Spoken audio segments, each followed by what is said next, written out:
We'll call the 1 October 2019 meeting of the Manhattan City Commission to order. First order of business will be the Pledge of Allegiance, so you please rise and follow me. I pledge allegiance to the flag of the United States of America and to the republic for which it stands, one nation, under God, indivisible, with liberty and justice for all.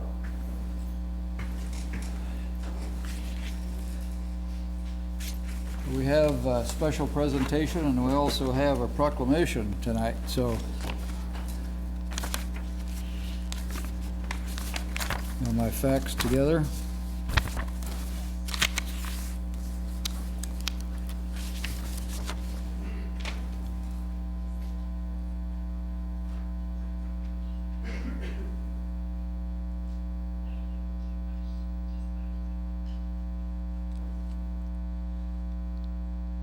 Oh, is she on? Yes.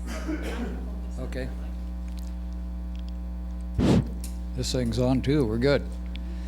Well, what we want to do tonight is unveil the flag for the city of Manhattan.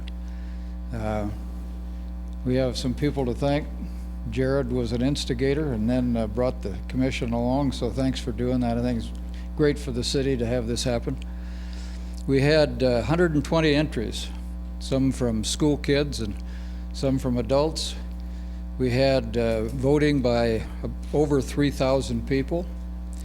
We had voter or sign designers from as young as 6, as far away as Sweden.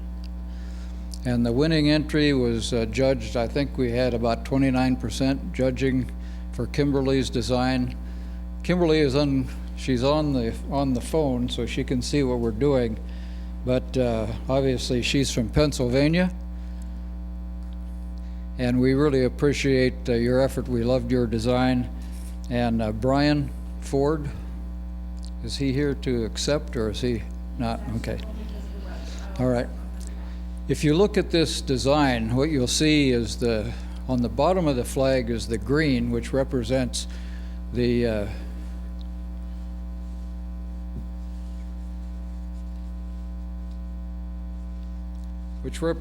great soil that we have, also the great environment that we have in Kansas, in Manhattan.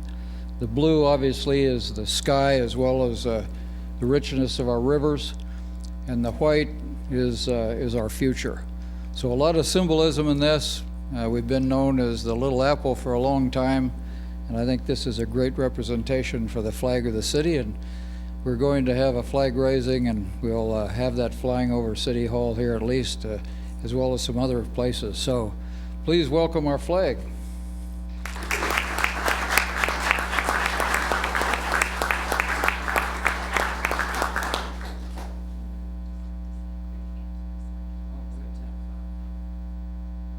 So Kimberly, we'll put you next to the microphone. Hello, I'd like to thank everybody that voted and participated in the process. I had a great time designing the flag. It was a great experience, and everybody that participated. All right, I think we got the gist. This is a little bit like ESPN1, I think, from the ball game. Okay. Thanks. Well, we have several proclamations tonight. The first is Fire Prevention Week, and so we'll ask Captain Jacob Powell to come up. I thought you guys were all on call tonight, so it's good to have you here.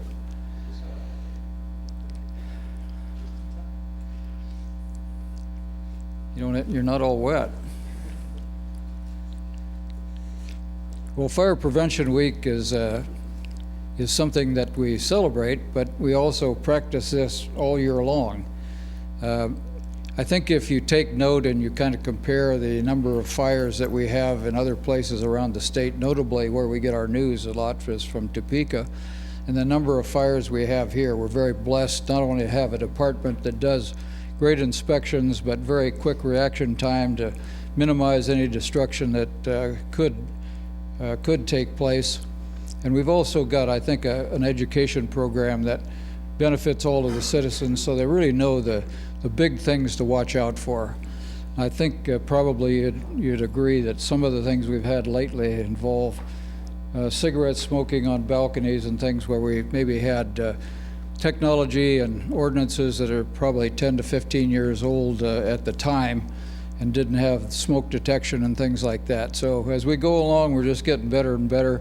So I'll ask Gary Fees to read the proclamation.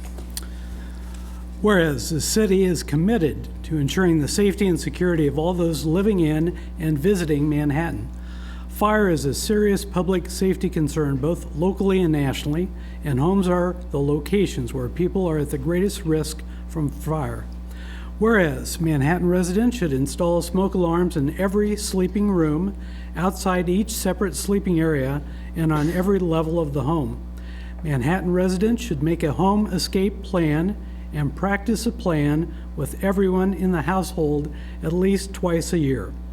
Whereas the 2019 Fire Prevention Week theme, "Not Every Hero Wears a Cape, Plan and Practice Your Escape," effectively serves to remind us we need to take personal steps to increase our safety from fire.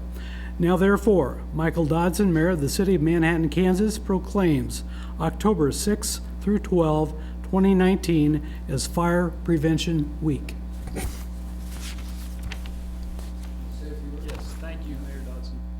Just encourage everyone to take some personal steps to ensure their safety and their safety of their families. Plan and practice a home fire escape drill. Test your smoke alarms at least once a month.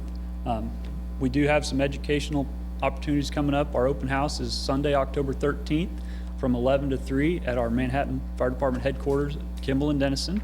Be a lot of great activities for the kids and some educational information for adults as well. So we'd love to see you there. Thank you very much.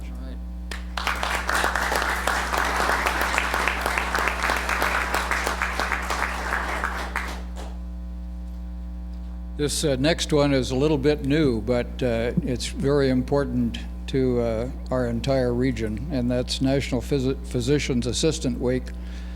You know, as we look around our community and the requirement for medical personnel, this program that's being established out at Kansas State University is a real timely boon to the whole region. It not only serves as some synergy in the medical profession on Kansas State University, it also serves all of us in Manhattan, our hospitals, our clinics, and arguably the region when we create more physician assistants. Most of you, when you visit a clinic or a hospital, run into a physician assistant. You'd probably never know the difference between them and a doc. They do great work. We use them in the military, and they're just tremendously talented people, and we appreciate them very much. So we'd ask at this time, Nikki and Bradley, Shuja? Huh? Sujaka? Yeah, sorry about that, and I really messed that one up.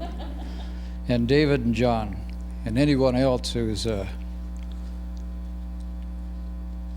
we met John earlier, so again, this is a great program, and we're glad to have you here, and glad you're involved in it for us, and we hope to have great success from it. So we'll ask Gary to publish the proclamation. Whereas quality, cost-effective, and accessible patient-centered healthcare provided by physician assistants contributes to the well-being and quality of life for all patients. PAs are academically and clinically prepared medical professionals who diagnose illness, develop and manage treatment plans, and often serve as a patient's principal healthcare provider. Whereas PAs are often the first point of contact for many patients and play a vital role in helping them understand their medical needs and empower them to become effective advocates for their own health. PAs enhance the delivery of high-quality health care for patients, often in medically underserved and rural areas. Whereas PAs have earned the respect of the general public for their dedication and contributions to people's lives and for their commitment to team-based care. Now therefore, Michael Dodson, Mayor of the City of Manhattan, Kansas, proclaims October 6 through 12, 2019 as National Physician Assistance Week.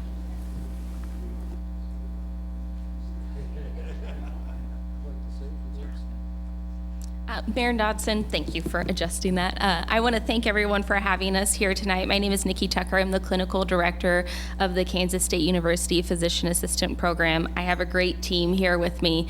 We're so excited to have this program open on campus and to really enhance the healthcare of the community. So thank you all for welcoming us with open arms. We really appreciate it.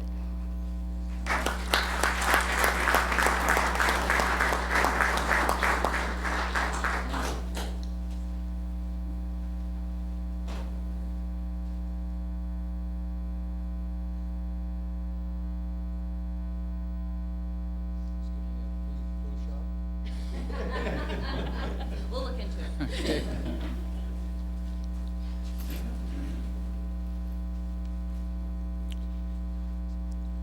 Well, it's also World Habitat Day, and this is for us really a Habitat for Humanity and some other things. Most of you have seen the Habit for Humanity at work. I forget, she'll tell us when she comes up, but the number of houses that have been built. And everybody, I think, innately understands that when people are given housing that they ordinarily couldn't afford, and it has the ability to keep family and friends together and launches them in a new part of their life, it's great for the community and very rewarding for them personally. So I'd ask Melody Sexton to come up and, well, that's all right. We'll read the proclamation. We'll get it. We'll make sure she gets it.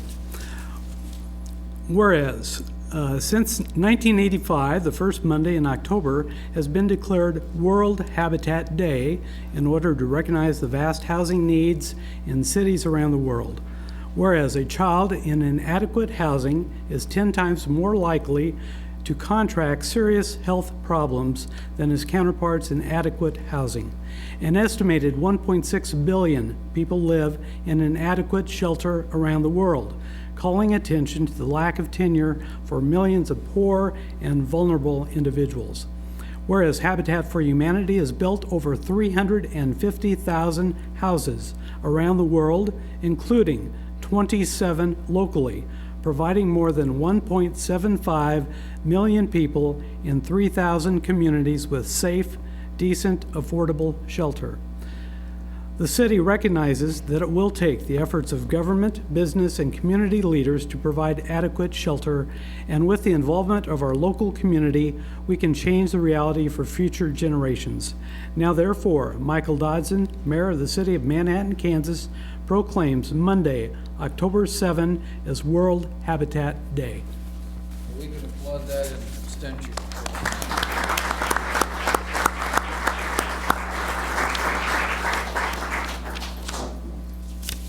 Well, I know we have Eric and Chad here, so please come on up here.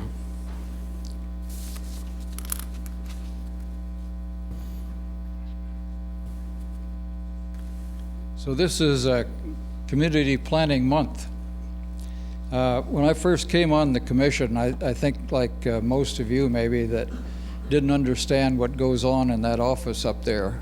The first exposure I had, and commission members behind me, was when we were doing the land use plan. We had a consultant come in and we looked around the region and tried to decide what made sense, where things should go, so our future was pretty well determined, and our developers had an idea of where things ought to be placed, parks and roads and schools and things like this. And they do this every day, and when they come before the commission and we consider an item, one of the touchstones that we use is, does it conform to the land use plan? Because we decided once we passed that we're going to stay on task. There had to be a really good reason not to go in the direction that we set in the beginning. And they do that. They're doing the UDO right now, the new ordinance system. That's taken a long time, hasn't it? but it's worth doing. I mean, this automates a system that's, I think I saw that on, forget whose desk that was on, maybe yours. It was 3 volumes high, each one of them about this thick. And that's a big task for a developer or anybody looking to do work in the city of Manhattan.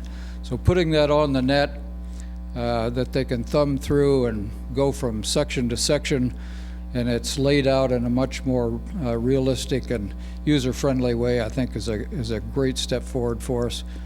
We'll be doing testing, obviously, as we go along, and I see Neil back here, and we'll see how that works for organizations like his. But these guys do that. They're doing the Douglas Center. They're doing a lot of things around the city to make sure that we make this city as great as we can. So let's read the proclamation.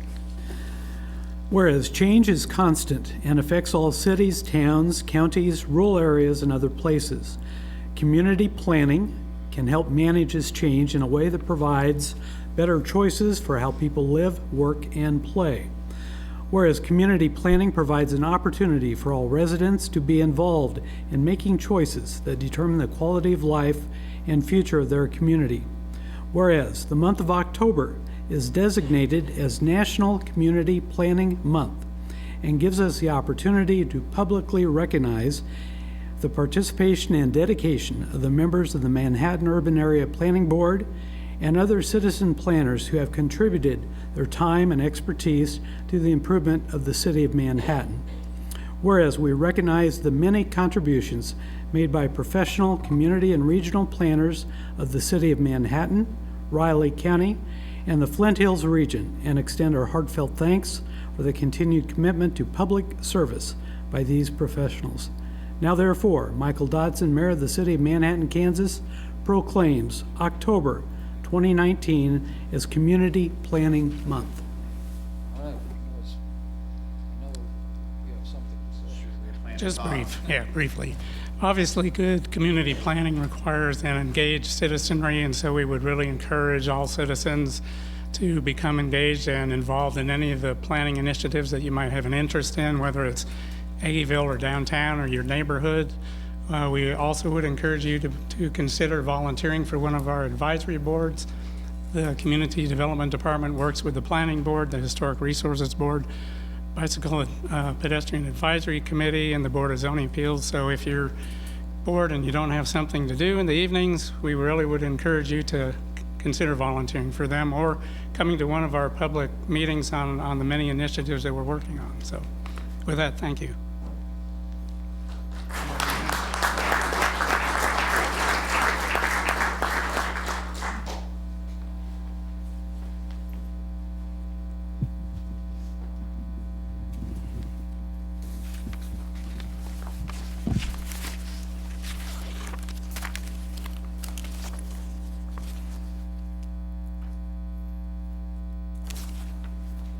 So part 4 is public comments.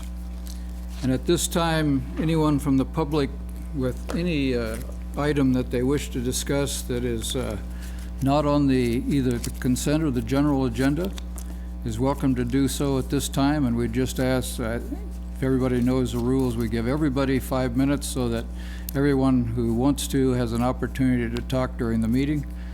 And we usually have no exchange. In other words, you don't ask us questions, but we'll take any question you do ask for the record and get back to you when we do that.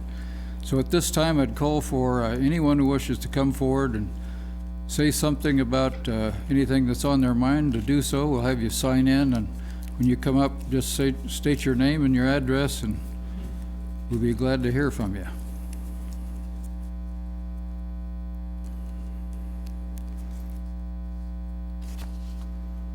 Well, I went on for a long time. There's no one coming, so. So part 5 we'll move to now is commissioner comments. This is an opportunity for each one of the commission up here to make some comments on things that have happened during the week. Thank you, Mayor. I was out of town for most of the week, so I don't have a lot to contribute, but a recent Topeka Capital article, news article, mentioned the fact that Topeka city government is teaming up with a private consultant on a study to create a housing market strategy. And I think that those forces are coming together here to do that next calendar year, which is in our budget. And so it seems to be something that's happening across the country. This consultant is also doing Tulsa and Omaha and now Topeka. So I think trying to figure out, periodically we have to figure out what is it we need and what kind of housing do we need. And so that seems to be what we're setting on a track to do. So I'm encouraged about that. Yeah, a couple of things. So we talked about it in briefing session today, and there will be more information coming out about this, but I thought I'd give everybody a heads up. City staff's going to be hosting a Manhattan Rental Housing Forum on Tuesday, October 29th from 7 to 8:30 at the K-State Union Ballroom. It will be everyone's welcome to attend out, renters, landlords, public at large. Give your feedback on needs, and things that you see kind of playing out in the market in the community. The only thing that I'll tack on to that is I'm pretty sure the public has given the city feedback in repeated different forms and different needs assessments that have shown consistently that affordability and quality housing are some of the biggest issues in Manhattan. So I think we know what we need to do. So even though that my time is fleeting on the commission, one of the things I'm still pushing for is a discussion of rental inspections, which we haven't had. Only 2 commissioners right now have indicated to the city manager that they're willing to have that discussion. Takes 3. So if that's a topic that you're interested in, keep talking and reaching out to your commissioners, because it's a topic that repeatedly comes up, but yet 2 years later we still haven't taken action on it. So hopefully we'll have that discussion before I am out in January. Otherwise, attend this forum, make your voice heard. Thanks. Thanks. Yeah, I'll make one comment. Of course, I'm not for rental inspection because I've always said we already have that program. All you need to do if you're a renter out there is call the code office and they'll come inspect. And so we have a program. It'd be very effective if everybody would just use it. And I've always thought, well, if we have such a big problem with the condition of our rental housing, then the city manager should get so many calls that he has to hire more code inspectors. And that hasn't happened yet. And so that's been my position, but I will be at the event the end of the month, and I would like to hear, comments from everybody on what we can do to improve our rental registration program, because there are a couple of tweaks, I think, that we can put into that to make it better. Then the other issue I want to talk about, something I talk about almost every time, and that's the animal shelter. And if you have an animal out there, a cat or a dog, it needs to be registered in the city, and I think that'll cost you about $10. A lot of people don't like that, but you need to understand that that $10 supports the animal shelter and also the animal control officers that are there. And if you think about, the great work that goes on down there, and we have several volunteers that help, and I always forward their Facebook posts. They're doing a great job of highlighting all the great creatures that are down there. Basically, you're getting about 25 animals a week in there, and it costs $10 to $20 a day to house them. And when you look at the city budget, you're looking at, $500,000 plus being spent on the animal shelter every year. And I would like to see that amount reduced. There's 2 ways to make that happen. High turnover of the animals, which the staff down there has done a good job with. And secondly, if you have creatures out there, buy your city tag. And that's really done for rabies, because we want to be sure we don't have a rabies problem in town. So take a look at that, and we've made an adjustment on the ordinance so that you can, when you go get your rabies shot for your animal, you can buy the license right there at the vet. So please do that. It makes it convenient. You don't have to make an extra trip to City Hall. Yeah, well, since we're talking about housing a little bit here, when we do our rental registration review next week, I think one of the things that was part of the rental registration program was also how to do the inspections component of it, and that's going to be discussed a lot next week. So if you are interested in what we have and where we need to improve, please do show up at next week's meeting. It's an ongoing conversation we have, and we need to see where we're at and where we need to go. Are we where we have to be? We are not there yet, but so we still need to do a lot of tweaking in the process. At the same time, I was at a interest sponsored economic symposium last week where we discussed, there was Eric Higgins, Trent Armbrust, and myself, and several community members involved in that conversation. I'm glad we're doing nursing, as with MATC as well.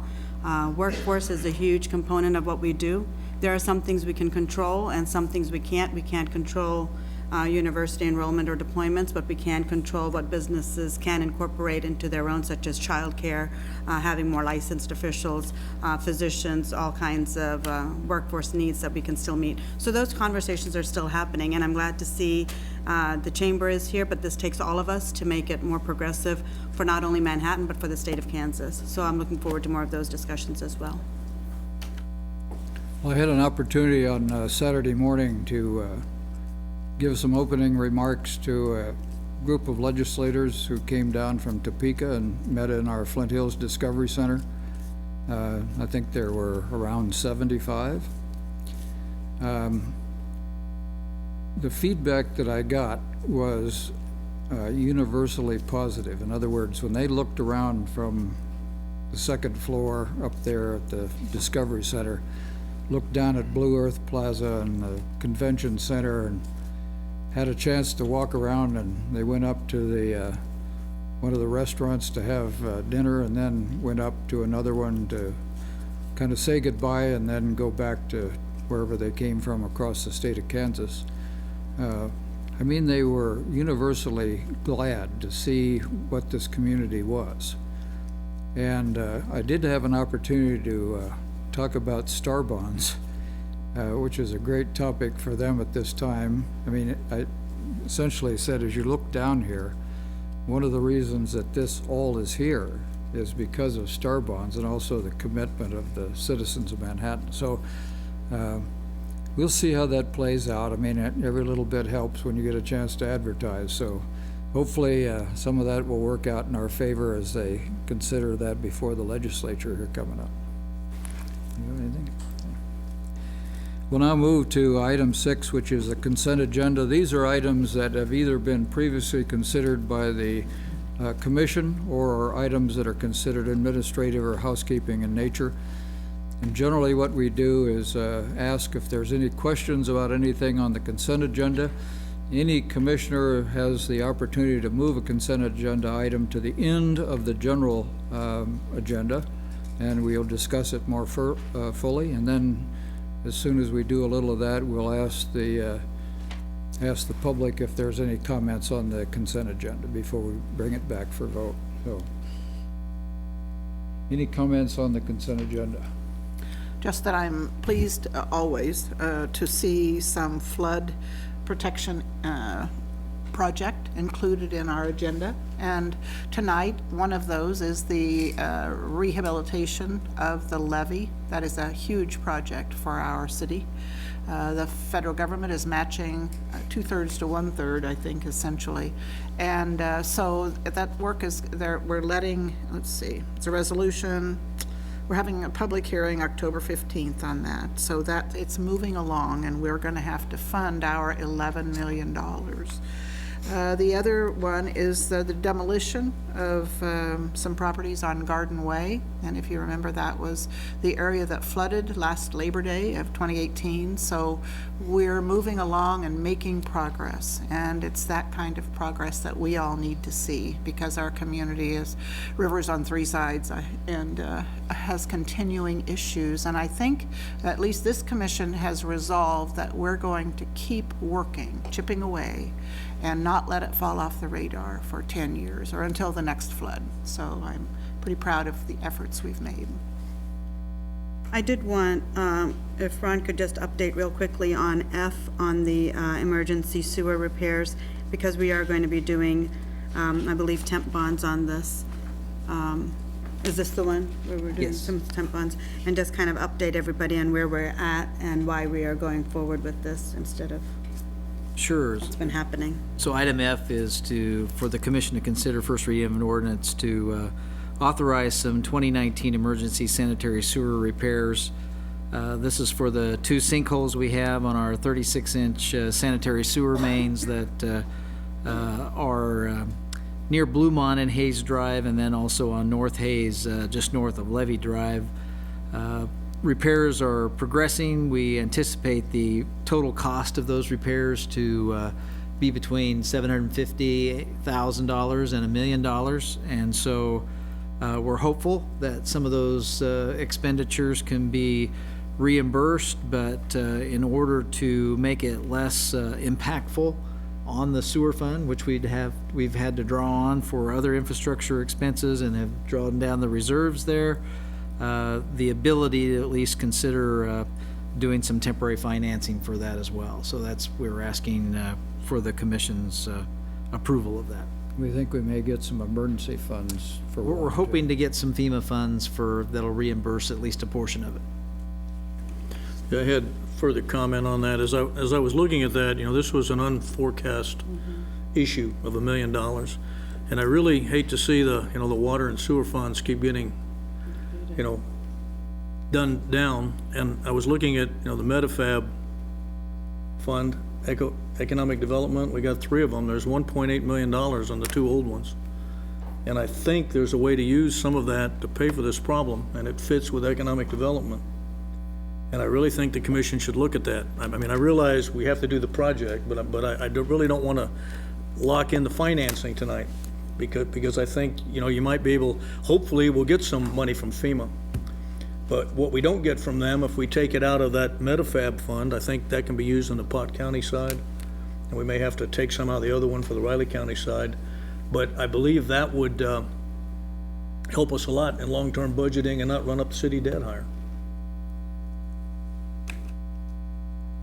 I mean, I think that could be a potential option for you to consider. At this point, our goal is just to authorize some temporary finance like we do with temp notes, and then make a determination about whether or not that's the way we want to permanently fund it, or we want to use other mechanisms to fund it. So I don't think we need to make that decision tonight, but I think we'd like the flexibility to be able to issue some temp notes to cover our costs, at least at this point.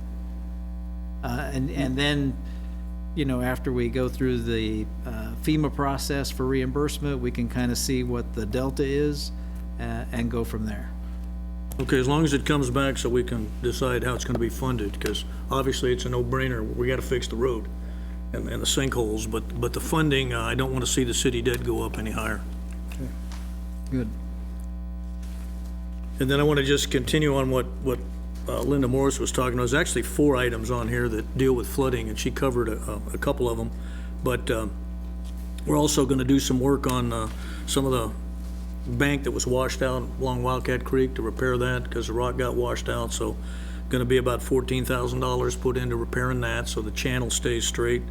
And then the 4 stream gauges are being financed again, and of course they're absolutely vital because that gives us warning that we've got a rise in the creek coming down. So when you look on the consent agenda, and people are saying, hey, the city's not doing anything about flooding, if you add the item on the levy, we've actually got 4 consent agenda items that are basically taking city funds and addressing this problem with flooding. Good. Oh. Oh. I was going to ask for public comment. So if anyone in the public has any comment on the consent agenda items, we'd love to hear from you at this time. All right, seeing none, we'll come back to the commission and entertain a motion. We think after 2 years we'd be a little bit better at reading each other. I move that we approve the consent agenda. Second? Call the roll. Mayor Dodson, Yes? Commissioner Reddy, Yes. Commissioner Butler, Yes. Commissioner McKee. Yes. And Commissioner Morse. Yes. Motion carries 5-0. So now we have item 7, which is a public hearing, and the item A is municipal facility review, proposed USD 383 Keith Knoll Maintenance Center at 2031 Casement Road. And Chad, you'll be presenting. So again, this is a public hearing, and so anyone having comments on this item, this will be separate from the rest, and we'll have the public hearing, close the public hearing, and then come back into normal session.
finding you're looking for is the one proposed as B, not A, right?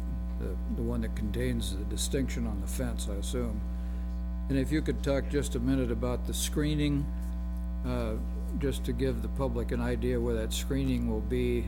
They've got some shrubbery planned and so on, and then the traffic plan that I think enters on Allen and exits on Casement, if I recall, so. So the screening will basically be along this storage yard area here. So generally starting at this point and going to the rear yard, back to the side of the warehouse.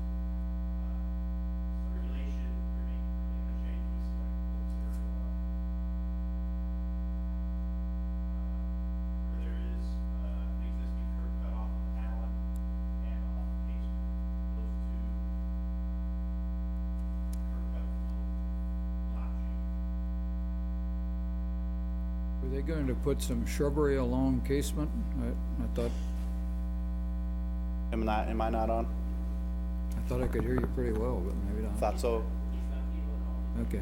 I'm just loud, I guess. I They figured could people see at home his- could hear me too. See his lips moving? There are some ground plantings. Let's see if I can get to that slide. It's coming up here, I think. There are some landscaping proposed along the building, the new building, to soften it. And so it'll be basically foundation plantings is what is proposed. Okay. What will the exterior of the building be? It'll be a metal-sided building, Metal sided, but painted? but painted, yes. I have, if you go back to the original drawing with color that you had, That showed the different buildings? the actual Okay. front aerial. Yep. There. So see that dotted line at the bottom of the property? Here? Right there. That appears to go right through a house.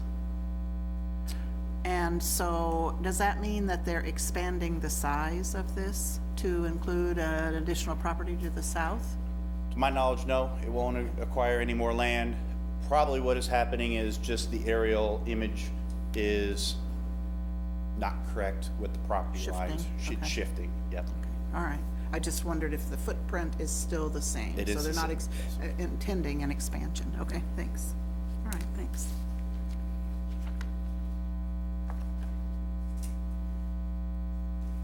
Just to say that when I moved here in the mid-70s, this, the brick building there was our neighborhood or collective area tornado shelter. Yeah. And so it's when we tried to group and for our neighborhoods to go to, and kind of gone to an individual tornado shelter plan now, but so, and that's where we voted. So, but it is not in good repair, I would agree. All right, well, let's hear from the public. Anybody have comments on this development out at Allen and Casement for the school?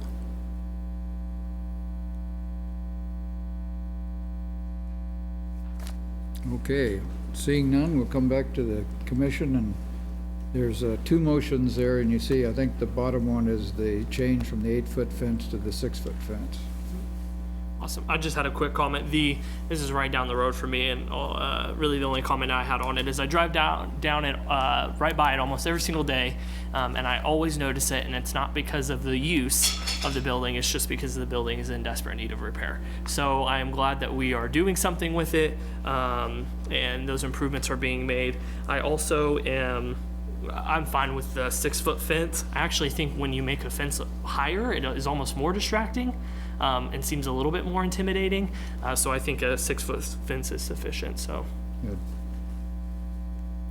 Anyone like to make a motion?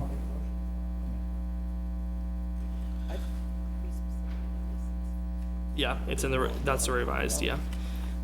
So I move we find that the public interest to be served by the proposed improvements to the Keith Knoll Maintenance Center outweigh the impacts upon legitimate community interests, and approve first reading of an ordinance authorizing the proposed municipal facility of the proposed improvements to the Keith Knoll Maintenance Center located at 2301 Casement Road, based on the recommendation by the planning board and findings in the staff report, with 4 conditions of approval, modifying condition of 4 by lowering the 8-foot tall chain link fence with screening slats to a 6 foot tall chain link fence with screening slats shall be provided around the perimeter of the rear parking storage loading area by December 31st, 2021, if not before. I'll second. Call the roll, please. Commissioner Reddy, Yes. Commissioner Butler, Yes. Commissioner McKee, Yes. Commissioner Morse, Yes. Mayor Dodson. Yes. Motion carries 5-0. So the public hearing is now closed. We'll move to item 8, which is the general agenda. Item A under the general agenda is to consider a request from Manhattan Area Chamber of Commerce to increase the amount of economic development funding for expanded economic development initiative and services. And hear from Jason, the Deputy City Manager. Thank you, Mayor, Commissioners. I just want to run through real quick an overview of where we're at with the agreement. Currently, we have an annual agreement that we've entered into with the Chamber for Economic Development and Business Park Marketing and Promotion. That total is about $147,000 annually. The request this evening is for an additional $350,000 annually for a 5-year period. So we've added a term to this agreement that goes beyond just 1 year. Our traditional approach has been annually. This is a 5-year approach that attempts to really fence off that $350K for a 5-year period. It's a total of $1.75 million in additional funding over that time. The total annual commitment would move from 147 to 497, and that would total request with existing plus the 350 over that 5-year period is $2.485 million. We had forecasted the 5 years at 147K for the chamber, and 735 of that total for the 5-year period. Clearly that runs beyond the life of the current economic development sales tax, which expires in 2022. So we've provided you all with some fund balances, and as Commissioner Butler mentioned earlier, we do have about $1.8 million left in Meadowfab and the Riley County 02 to 12 fund. There is a unexpended program budget currently of just over $6 million in the 12 to 22 fund. So there is capacity here to fence off dollars for the chamber for that next 5-year period. And as I mentioned in Hey, the Jason, memo, quick question. Yep. On that $6 million, what we have contracted out with the original agreement is already taken out of that, right? Correct. Okay, thank you. Correct. Sorry. Yep, no problem. As I mentioned in the memo, 2020, 2021, 2022, there may be discussion and a question about renewal. This agreement could overlap that renewal to where possibly 2022 to 2032 dollars could be used in the future. You could obviously fence this off now, and then as we consider future allocations, determine which pot of money you want to take it from. It's unknown at this point in time just what that renewal will look like, but it may have different rules and it may have different uses associated with it versus the 12 to 22 funds. A lot to play out in the future. I think the bottom line tonight is to show you we have adequate revenues if you want to fence these off and hold them for the chamber for the time being. I know Jason Smith, President and CEO of the Chamber, has a presentation for you this evening that'll really outline those extended services. I wanted to give him that opportunity, and then we can come back for questions, Mayor, if that's Great. appropriate. That Wayne is going to talk first. Great. Okay. This presentation, or No, go ahead. You're good? Okay. Go I'm not Jason Smith. ahead. Sorry. Thank you, commissioners and staff. My name is Wayne Sloan. I'm the current chair of the Manhattan Area Chamber of Commerce, and I'm here to introduce the agenda item regarding increasing the funds for economic development for the Manhattan Area Chamber of Commerce. I've been a lifelong resident of Manhattan, and I've been a small business owner here for over 35 years. I've seen the highs and lows of our economic progress during that time. I'm convinced that now more than ever, we must be more aggressive in competing for the new jobs for our economic development efforts. I was fortunate enough to be a part of the organizing committee for the Greater Manhattan Project, and which ultimately became Region Reimagined. That group was led by a trio of distinguished citizens, including Commissioner Linda Morris.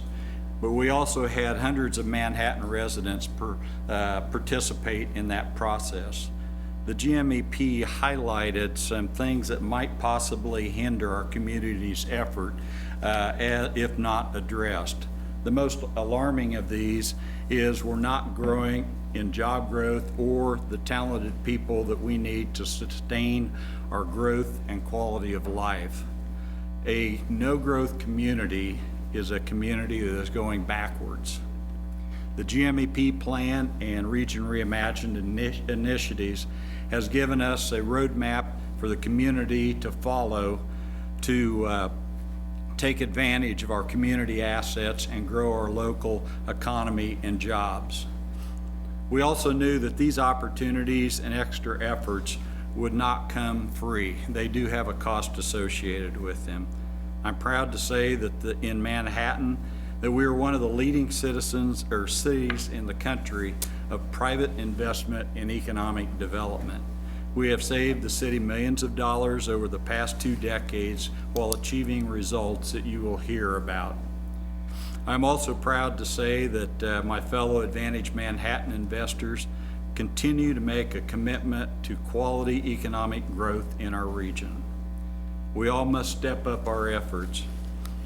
You will hear this evening of the opportunities that we have before us, and I hope that you will consider supporting our efforts at the Manhattan Area Chamber of Commerce. At this point in time, I'd like to introduce our President and CEO of the Manhattan Area Chamber of Commerce to give our presentation. Thank you. Thanks, Wayne. Thanks, Wayne. Commissioners, I appreciate the opportunity to be with you again tonight. I'm going to go through some slides. Some of it will be repetitive for what we talked about a couple months ago, so I'll go through as quick as you want me to, so feel free to stop me at any point if you want me to back up. I do want to make a point. I know tonight you recognize National Planning Month, and I'd be remiss if I didn't recognize our planner. The Chamber has a planner on staff, Christy Rodriguez, who spent the last year working on this and has done a great job bringing together hundreds, if not thousands, of people from around the region to help develop this strategy. And I just want to take the moment to thank her publicly because she's done a great job. As we talked about, We see her back there. She's hiding. as we talked about the last time I was here, the Gallup Corporation does millions of surveys annually, and they made a discovery over a decade ago that people started to value jobs more than they valued the basic necessities in life. And the idea was that having a good job ultimately would lead to having the ability to have these necessities as well. What that's also done is it's created enormous pressure on communities and states because the competition for jobs continues to be intense and only gets more intense. We also brought to you the last time our results since 2002, which is when Advantage Manhattan started. We have 2,300 jobs in Manhattan today as a result of those efforts and our partnership with you all. 1.4 billion of capital investment and a total payroll of 120 million. I'm particularly proud to talk about the average salary of those jobs. That's a great number for any community, much less a community that's not a large metropolitan area. We ran those numbers through the impact model that you all use when you're evaluating your own incentive efforts, and found that we had over 9 million of economic impact to local government entities. So how does that break down for the city?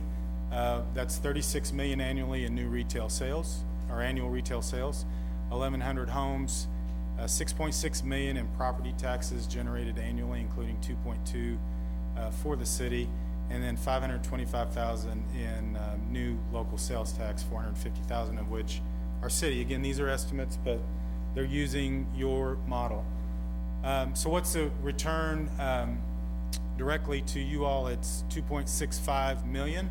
And if you apply the multiplier, which is 1.7, again, that's using your data, the total economic impact is 4.5 million annually. So, and that's just based on the jobs that we've already worked on over the last 2 decades that are in place today. As Jason mentioned, this is our current funding allocation. That's matched by $650,000 of private investment annually. In addition, we get $50,000 from Raleigh County, and so that's a great return for a community. And this is how that breaks out in terms of distribution.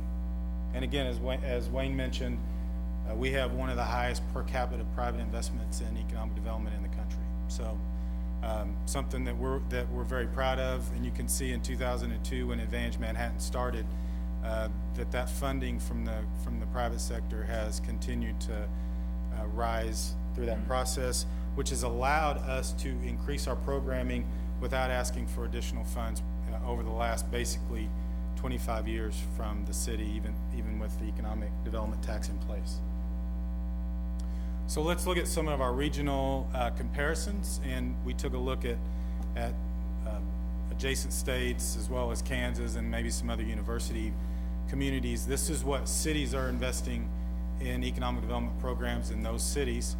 As I mentioned the last time, one of the things you notice, and I'm having spent some time in Norman, the cities that are closer to major metropolitan areas tend to not have to fund a lot of their efforts to the same level as standalone cities. And the example that I gave to you last time was of the 50 to 55 open projects we had in Norman, 45 of those projects were sent to us directly by Oklahoma City. Very few of those projects were state-led. And we're seeing the same thing happen here because we're standalone.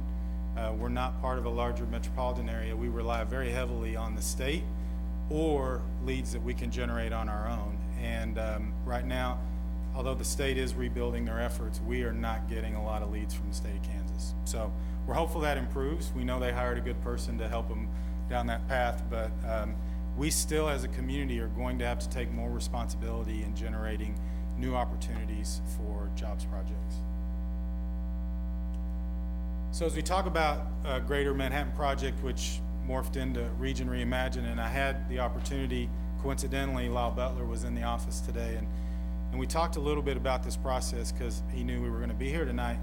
And he said exactly the same things we talked about before, that it was clear that we had reached a point where economically we'd flattened out. There wasn't a lot of population growth, there wasn't a lot of job growth. And the reason that we went down this road for strategic planning was that it was Lyle and the investors and some of our community leaders recognized we have to do something different and we have to set a roadmap for future economic development. And this has been the job growth, is to illustrate that over the last 10 years. We basically, we looked at it last month, and from 2008, we were negative 75 net jobs over a 10-year period, 2009. So we are flat in terms of our job growth in this community. We also saw when we did the Greater Manhattan Project and they looked at the numbers at that point that if you look at the third from the bottom, that we are seeing stagnant population growth. That does mirror the state of Kansas, so I don't want to imply that somehow Manhattan has underperformed what the state has done. But at the same time, that puts more pressure on us to be vigilant through that process as well. Jason, last time that we met, we discussed, I think you also showed us that graph of the jobs won back. Did we ever clarify, does that include positions where the worker is remote, but it's a company based in Manhattan? Yeah, it's so what that is, that's based on from the employer. Okay. Yeah.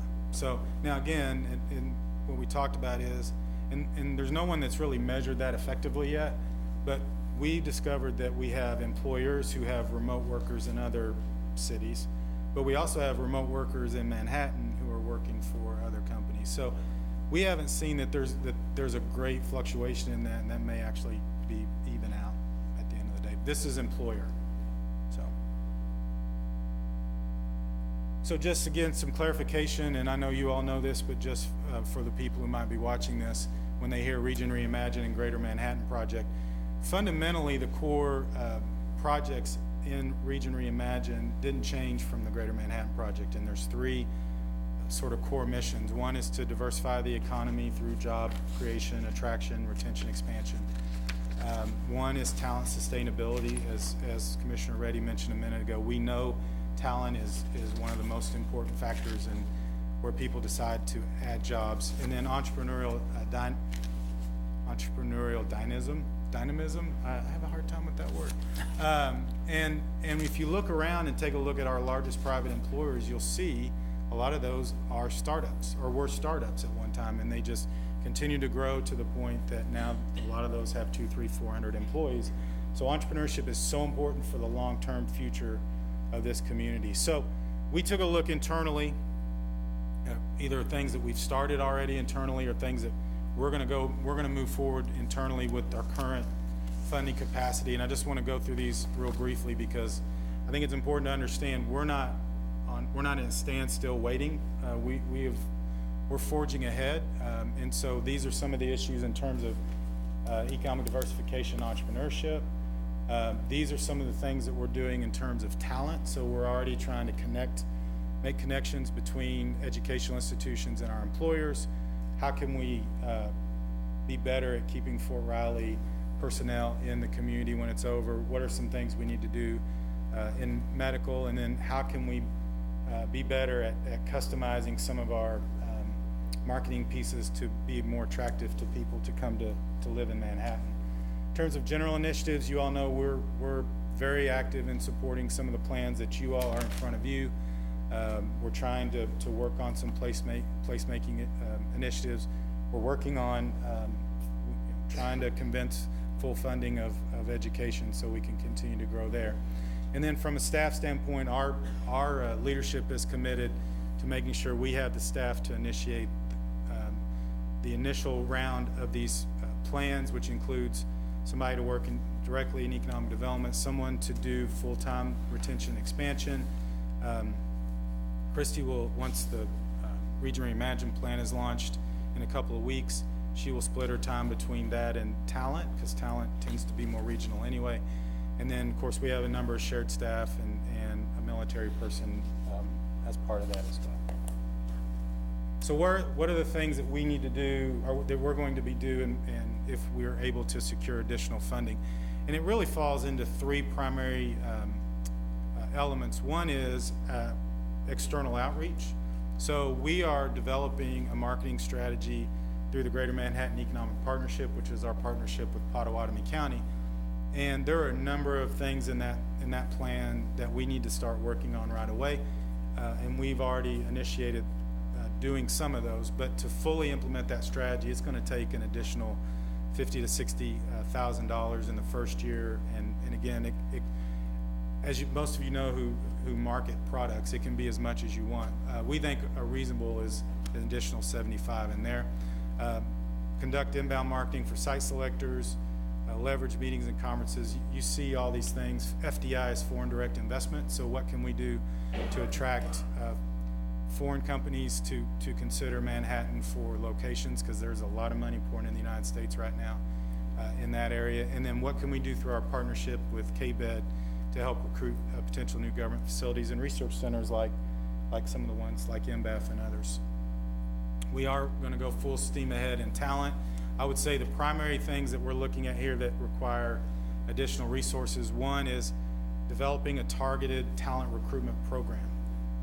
We need to spend more money to brand ourselves, to attract people in targeted demographics, as well as leveraging resources with our existing employers so that when they're trying to attract new people to the community, we have resources that can help them maybe convince the employee to come, but also what can we do to help maybe convince the spouse, because a lot of times the spouse is driving those decisions. And so we need to be more aggressive in helping our employers there. And then work career fairs and events. We already attended our first one in a major way with Kansas State last week. We had 65 companies with job openings that we represented, those 65 companies, and tried to convince K-State students to take one of those positions so they could stay. We also are adding one staff position in the workforce area who will work directly for Christy. They will also be working on our revamped, which is being funded by the chamber, but our revamped Young Professionals program, which we're going to be launching in 2020 as well, because we see that as having a vibrant Young Professionals program as being critical for attracting talent. The last item is entrepreneurship. This is less specific because what we want to be able to do is sit down with our current entrepreneurial community and develop a series of programs that they view as being the most beneficial to help them grow. So an example of that would be when we were in Lincoln, we funded some venture contests. We funded a business accelerator. I mean, there's a number of things, but you really want to get input from that community on what those things look like. I can tell you, though, just one of the items in the Region Reimagine plan of the Biosecurity Acceleration Program is I can tell you we started an accelerator in Lincoln, and it cost $150,000 to $200,000 annually just to run that accelerator program. So obviously we can't do that with the $90,000, but maybe we can take that and leverage additional resources from private sources and from other entities to create that maybe in year 2 or year 3. In the meantime, we really want to hit the ground running and try to spur some activity and excitement in this sector so that we can start creating some buzz in the marketplace. So one of the things that we talked about the last time is how we want to set some goals. So we want to be accountable for not just the funds we get from the city, but the funds that we get from our Advantage Manhattan investors. And so we're going to put a goal of 500 new jobs by the end of 2023 that are direct result of economic development efforts, and which would also lead to $50 million in private investment. Running it through the impact model, you see what that would look like to the city of Manhattan. But at the same time, we also want to say, you know, we have a stretch goal of 1,000. So minimum of 500, stretch goal of 1,000, and you kind of see what those numbers look like in terms of comparison. We didn't change the investment numbers because those tend to be arbitrary anyway, and we just kind of used historical numbers to look at that, but hopefully we could at the same time attract more investment as well. Then we also want to be able to report metrics on an annual and monthly basis. So the annual metrics that we're recommending are the ones that Market Street put forward, and so we would compile this data every year and present that to our investors, to the community, to the commission. We also think it's important to look at our comparable communities, and if we're increasing, are we increasing? We're at a level where it's making an impact in terms of what our competitors are doing, or are we just increasing at a similar level? But you see what those numbers look like. At the same time, as we talked the last time about measuring effort, we submit a monthly report to you all, and we would also add, these are things that we would propose adding to that report. We're open to other ideas if you have other ideas of things you'd like to see in that as well, but I think other than giving the names of companies that may be looking at Manhattan, because you get eliminated if you give the name away, we're open to any information that we have that you all would like to see. And this is the same information we're going to be providing our investors as well on a monthly basis. If you want us to come up here and report that on a monthly basis, we're happy to do that. You probably get tired of seeing me, but we could do that at whatever frequency that you all prefer. And you see the rest of that. So I think we want to be accountable, and we want to be transparent, and we want to be effective. So before we get to questions, just one other brief comment from our chair-elect, Larry Shope, who wanted to make a couple of comments, and we'll come back for questions. Thank you, Commissioners. I'm Larry Shope, and I will be the next year 2020 Chairman of the Board. So I'm very excited to have that opportunity at this time of when we are implementing our new plan for economic prosperity for all of Manhattan residents. We have a lot of challenges, as you just saw. However, I'm convinced that Manhattan is positioned better than most communities to be able to turn the negative and stagnant trends that you just heard Jason discuss earlier. And now, it won't be easier. It won't be easy, but with our incredible relationship that we have with the business community, the city, and our education partners, we pose great things. I commit to you that we will be accountable at all times, just as Jason has stated earlier. As you heard from Wayne and Jason's remarks, the Chamber has moved in a direction where we will see much more information, and you will see much more information about activities and results. This is something that you have asked for, and this is something that our members also want us to present to them. We're ready to make things great and get things to happen. I hope that you will consider this approval of our additional request, and the three of us are happy to answer any questions. Thank you very much. Thank you. Questions? The information for me was a little wiggly, so it's probably just me. But I'm interested in specifically how many additional positions you're thinking of. So net new positions, Yeah. we would have one. One? One new position in workforce, correct. Okay.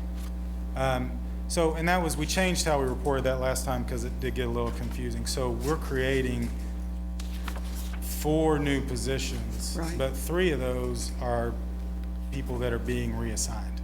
So Okay, so 2 of them are being internal. reassigned and 1 is replacing. So current. internal Yeah, shifting, yeah. okay. All So right, good. there'll be new titles, so Yeah. we're focusing people in new areas. Okay.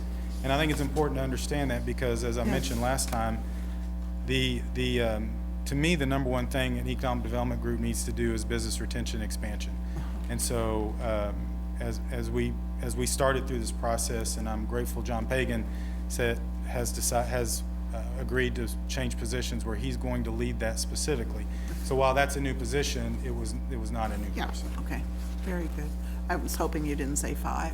No, one, and it's talent, Okay. it's talent related. And at some point, I would like an update, because it's, since we kicked off Region Reimagine at the beginning of the year, I'm interested in catching up with the major committees you have, workforce and all of them. Yeah. So, and I don't expect it this evening, but that would be something I'd like in the future, or We are before happy to long. do that when Because I feel like I've lost connection. I haven't been on one of the committees, so I need to just be caught up, and I can do it individually. If all the other commissioners already know, I can catch up individually, but We can do it that'd however be you great. like. Thank you. One of the, since I've been on the commission, had a lot of conversation about economic development, I always hear a great deal about how workforce development is an issue that we have open jobs where we can't find people for. But one of the things that I felt like I've noticed over the last 2 years, it seemed like we had a lot of eggs in terms of economic development focus in one basket in terms of trying to attract businesses here. And so I'm excited that you have laid out kind of these new initiatives that seem to start to address workforce development a little bit. My question is, it seems like a lot of the goals tied to those are kind of, and maybe it's just the way it's written, are a little bit soft. Like, how do you track, better embed college students into the community, support student recruitment efforts? How do we know that that's more than just words? Those are obviously much more difficult to track than how many leads you're getting through and how many surveys you're doing with existing businesses. And, we can work on that with you all and come up with more specific and maybe talk about how many students we see at job fairs or how much web traffic we're getting on some of those items. We could talk about how we could track other things, and we're open to that. I guess one of my questions is out of these positions or out of these giving your staff time to focus on these areas, do you think you'll come back to us with, like Topeka is working on a plan right now to figure out a way to offer incentives to the individual to come and move to Topeka. Do you think things like that are going to come out of this, or do you think we'll kind of follow down the same path that we've continued to do? Well, I don't want to presuppose anything. I think talk about that thing specifically is, that's a branding, to me, that's a branding strategy on their part. Tulsa did it 2 years ago, and I know the Tulsa Chamber Chair really well, and a lot of the things they talked about is, they think they're going to get some people to move there, but they got huge national publicity because they were doing this process. That's a branding strategy, right? So potentially you come back and say, hey, we have this idea to do this kind of unique branding strategy that's part of that maybe you do see something like that. But I'm skeptical of the effectiveness of that. I can tell you we're not going back into the same old way of doing business, though, because it's just not effective anymore. Things have changed, and so we have to make sure we're addressing talent and entrepreneurship in our existing business. Attraction gets a lot of the attention, but if you see the resources as they're allocated, it's going to roughly be about 15 to 20% of the total resources of what we do. The rest of it will be in the things that you talked about. Okay, so maybe it is how you come back and report back to the commission, because since my 2 years on the commission, literally the only interaction I've had on economic development has to do with the attraction of businesses, other than maybe the one time that Ultra ICE came here and we did an expansion, which I think is great. Also and again, it might just be because it's very early on, and you kind of said that you wanted to meet with some local entrepreneurs, but kind of the same question related to the entrepreneur side of it. I got asked to judge the startup MHK, and we did our practice pitches last week, and there were 5 or 6 businesses that I probably would have wrote checks to if I had a lot of money in my bank account right there. Thought in my head, like, what are we doing to help these companies? How do you come back to us to say, this is what your $90,000 is doing for you? Yeah, so that's where we would really like to sit down with that community and come up and with what they think are the things that are most effective. I know in other places you see maybe matching grants for prototyping. You see startup grants. Lincoln just started a program where if you'll start up your business in Lincoln, they'll give you a $25,000 grant. And now there's a contest to do that. It's hard for an agency person or a chamber or a government official to say, hey, here's all these great entrepreneurship ideas, without consulting with and talking to entrepreneurs. At the same time, we didn't really want to sit down and say, hey, here's some money we can spend, when we didn't have the money to talk about it. So we can come back and give you the specifics on that at a future point, and obviously would, but we think that it's critical that they be part of that conversation. I guess my incentive or my kind of feedback on this moving forward is, if I were still on the commission in January, what I would want to hear is, I've very little care at this point on the leads numbers, because at least the 2 years I have been on the commission, that has been an ineffective, or at least from my position, an ineffective means of economic development. I would rather hear about stuff with workforce development and what we're doing to support business and retention and local entrepreneurs. And maybe sometimes that means that we come up with something a little bit more innovative and potentially risk a little bit of money to seek a big reward. So that's my feedback. A lot of these metrics that you would report back on to me kind of feel like the same old that we've gotten for some time, but that's just my opinion. Thank you. Yeah, I've got several emails on this topic from different folks, and I agree with Commissioner McGee that, I look at all these slides, they sound nice, they look good, but to me they're soft, there's no meat there. I can't really tell what this program is going to do. I think a lot of other people feel that way too, because you put things up there, we're going to attract people. How? What are the specifics? It's a lot of money, over 5 years, and so, I have to agree. To me, it looks soft, and I've been on the commission since 2011, and I've seen a lot of ups and downs. We've attracted companies, and some have gone bankrupt. In fact, a number have gone bankrupt, and some have done well. They brought their workforce up, and then now it's contracted, and it's gone back down. And people ask me this. They say, okay, you poured all this money into economic development, but my property taxes keep going up, and our sales taxes keep going up, and the city budget keeps going up, and the only thing we've achieved with economic development is we did drive down the city debt. Maybe because we devoted a third of the last one to debt reduction.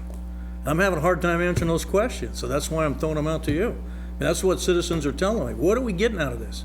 The guy that's out here that actually lives in a house, what is he getting out of it? And they don't see the return. And so I would think that, if I was going to put a metric together, it would be, here is how we improved your sales tax receipts. Here is how we built more buildings and businesses that increased property tax, not assessments. People don't want their assessments to go up. This would be new building. And if we could do those two things as a metric, you could sell it, because people could see the return. And I've been saying that since 2011. Every time the chamber briefs, I've mentioned, hey, where does this tie in to the meat? And I see these numbers that come up here. But to me, I would say those numbers are fictitious. I don't see it in the city budget. And I've been here since 2011 fighting the city budget. Well, so I think fair statements, but I think an alternate view of that could potentially be that you've had reductions in students, you've had reductions in a number of other areas, that if you didn't have some of the economic development that took place, instead of having flat revenues, you would have declining revenues. So I think potentially that's a little unfair to say there's no return when we know for a fact that these projects have come forward, and we know for a fact that they have an impact, they will have an economic impact on the city's budget as well as the other local governing body's budget. We know MBAF will have an impact on the city's budget because you're going to have 400 new people spending money that turns into sales tax, building houses that turns into property tax. We have no problem at all tracking. I mean, that's part of the reason that we set, these are our goals. We're going to create jobs, and we're going to attract investment, and we're going to report those regularly. And if we're not there, then we need to have a conversation and figure out why we're not making progress there. The other thing I would say is that in terms of investment into the actual programming of economic development, Manhattan, the city of Manhattan, has not contributed to the level of a lot of other cities around us. So again, going back to what we discussed earlier, that because we've had the private sector contribute to the amount that they have in this community to date, that a lot of those achievements in economic development have actually come at a greatly reduced cost to the community than what that might have been in other cities. So I think the private investment's outstanding. I have absolutely no problem with that. I think that's great. But when people still don't see that return, I mean, what they're saying is, when you say the city's not investing, the taxpayers voted the economic development fund in place. And that's all they were willing to do. And, you know, fortunately, that was a pretty good vote. About 60%, I think, supported it. And I hope it gets renewed. But the problem is that until we can translate that into, you know, the areas I've been talking about, sales tax receipts, property taxes, actual buildings, you know, actual jobs, you know, and it can't be a case like some of the companies here had goals. We gave them money, they brought in 250 people, now they got 150 working there. Because they had downtrends, just like you mentioned. You know, things happen in business. You got to lay folks off, just like, you know, Fort Riley deploys. K-State doesn't recruit students. And sure, that impacts it. But I just want to see a bigger return. And for that reason, I really don't support saying, hey, we're going to give you this money for 5 years. I could maybe see doing it for one and using one of the old economic development funds to do it, simply because that money can't be used for anything else. Can't fix the sinkholes and everything else with that necessarily. Some of it's fenced. And so maybe a year and say, okay, come back and demonstrate that you actually did what you said you were going to do. And 5 years is, to me, that's just too long a period. I would really hold your feet to the fire and say, if I'm going to give you $500,000, then there better be more than $500,000 return on it. And that's what I'm used to. You know, what little bit my experience in that, when I had to try to present cases, that was what I was told. Either you get this done in a year or forget about it. And I know that's a tall order to turn it around that fast, but I don't want to say that we're going to do this for a year. You know, Linda Morris has said for years we got to protect the Economic Development Fund, you know, because of different things. And I think, you know, we got enough, 1.9 million in these two older funds. And we got 6 million in the one now, so, you know, we could risk a year and say, okay, let's see what you can do. But if there isn't some real hard, not soft numbers that we can really pin the rose on, then I'm not sure we want to continue with that, because we've got all kinds of other things we can invest that money in.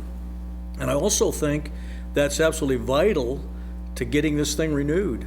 You know, I've been all for renewing this tax, but making it apply to the Pot County side, disconnecting it from the city and driving up the revenues a little bit, but we've got to be able to make that work. I'm sorry, I apologize. What is? Well, the current economic development tax is, we don't collect money at But you said, no, Menards. something was imperative to getting it renewed. That if we don't show results, it may inhibit how people vote. When we go back before them next year or the year after and say, hey guys, we want to renew the economic development tax, and they're going to say, gee, you know, why do we want to renew a sales tax? That's not good for me. How is it good for me? So I will add to that, and Wayne may want to come and address that as well.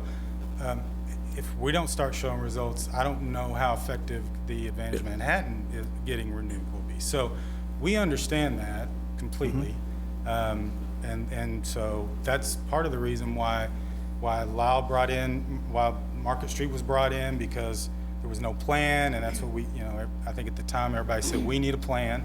So now we have a plan, and then I think the initial Market Street plan said, well, this is going to cost an extra $600,000 a year, and that's not practical. So we tried to find ways where we could cut and reassign, and as I mentioned, we made some tough decisions. And one other thing I'll pass on, one individual sent me an email, I'll leave him unnamed, talking about specifics on attracting people, and his suggestion was sort of like what Commissioner McGee mentioned that Topeka was doing to attract people, and we're always trying to focus on the military, and his suggestion was, well, why don't you create a program that says, okay, we want retired military people to come and live in Manhattan, and our incentive is we'll give you a tax abatement on your property tax for 10 years. It won't go up, it'll stay fixed. I don't know what the legalities of that are, if we could actually do it, but to me, that made a lot of sense, because if you could attack that retired market, the problem is they're not going to overload our schools because their kids are probably already old enough. Maybe they go to K-State, that's a plus. The second thing is they've got an income, they'll spend it in town, and that gives us tax dollars, and they probably have Medicare and other insurance. They're not going to be a burden to the social services community. So I think that may be a way to go, and I can say, hey, that's one of the reasons I retired here. I fit that bill. I would like to have a property tax abatement, but that's probably not going to happen. And we couldn't grandfather it for people that were already here anyway. It would be an incentive for new folks, just like DirecTV and all the rest. If you switch to them, you get a benefit, but if you don't, you don't, because that's how business works. But I just wanted to pass that on, and I also understand, because I started an online program back in 1997 for Barton Community College, and I went before just like you're doing before the board, and I said, okay, I want to start this program. And I said, I need $60,000, and they looked at me like I was crazy. And I said, you give me the $60,000 and I'll give you back $300,000 next year. And they said, okay, we'll do that, Butler, but if you fail, you're fired. All right, and we succeeded, and the program, took off. So I understand you got to put some money in there to jumpstart it, but you got to have results, and the results got to come back quickly, within 12 months, in my experience. Could you go back to the slide of the community investments? So I've heard the city of Topeka mentioned twice tonight, once in this presentation and once by Commissioner Morse. Look up there and see what Topeka is investing. And that's the city of Topeka, not including the investment of their Advantage Manhattan equal that. What concerns me about that number is that Topeka is between Kansas City and Manhattan. Their goal in life is to stop economic growth in Topeka before it gets to Manhattan, and that's why they went through the same Greater Manhattan or Greater Topeka project and whatever. That number really concerns me up there, that their city is making that kind of investment in that. So I've heard it twice tonight. That might be why they have the opportunity to do what they're doing. That might be why they're having the opportunity. They're having to rebuild and relook at their whole city. The city is making a huge investment in what happens. So I just want to point that out. The second one is that, we talked about, the Advantage Manhattan investors. We're looking at redoing completely the Economic Development Committee within the chamber. Basically, if we're going to receive any funds, whatever those amount of funds are, the Advantage Manhattan investors that you saw up there in the $650,000 a year that we do that, that program will have to be reinvested in 3 years. It'll come right after the sales tax. Jason has felt the heat from me and a lot of the investors. So basically what we have done to rebuild that economic development committee is that we brought the top 17 investors that produced more than half of that money together, and we said, here's what we need to do, here's how we're going to rebuild this, and Jason and the chamber needs to report to us as much, if not more, than they do to you. Our thumb is on the pulse of making sure that our company makes a large investment every year. We've got people in there that have committed $150,000 over the 5 years of that program. So we have people that are invested. They're bankers that haven't seen the growth in the community. They understand, what we're facing.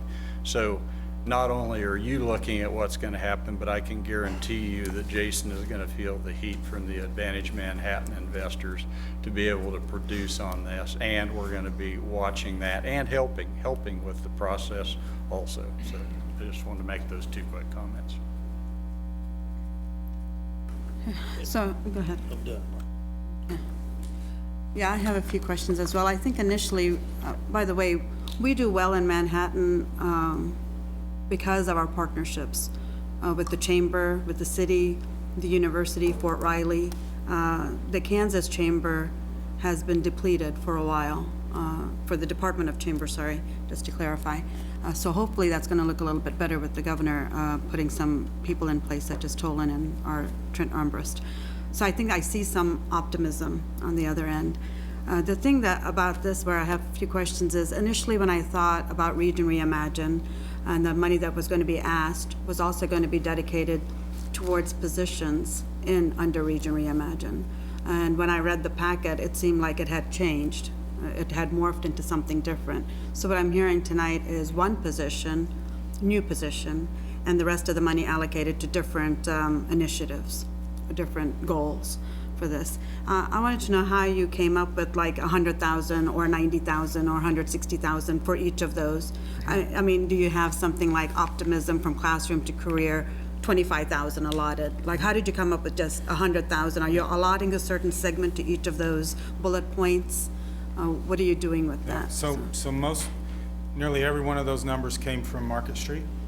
I verified it based on my own experience of, okay, this cost this amount the last time I did it, but for the most part, all those numbers came from Market Street in the report where they made the recommendations. Okay, and my thing is, when I do budgets or anything like that, I allocate a certain amount of money for each of those bullet points, because there's like 7 bullet points, and I don't know how all of that would fix under like 100,000 or a 90,000 or 160,000. I looked at Christie's PowerPoint that she gave in our mail folder, and there's lots of progress areas that were being done well. So if we're talking about, is this money going to Manhattan projects or the region? Because what I got, and I felt very good reading it because I felt we were making progress on the regional aspect. Every time for the past 5 years, every time I go to Olathe for the regional conference, we talk about branding, and I feel like we were moving in that direction. Has something changed? Are we working on something different now, or what is it? No, I think as we talked about it with our leadership, I think the idea is that we're a regional organization, and we're going to be reaching out regionally in a number of areas. One of the things that you all, I'm sure, are aware of is our partnership with Pottawatomie County on Greater Manhattan Economic Partnership, and that's when where both entities put in money for external marketing. But I think what our leadership decided is, in order for this to really work, Manhattan has to take the lead and be a leader. And there are a number of things that are very Manhattan-centric and Manhattan-specific. And so what we're asking for are the projects that are Manhattan-specific. Now, that doesn't mean there isn't a regional benefit to a number of these items, but at the same time, we're going to start, because I think ultimately, and my experience has been, it's easier to get people to want to be part of a successful program than it is to try to convince them to come be part of an unproven idea. And so we want to be really good at all these things, and we think when we do that, we're going to see more attractiveness from the region.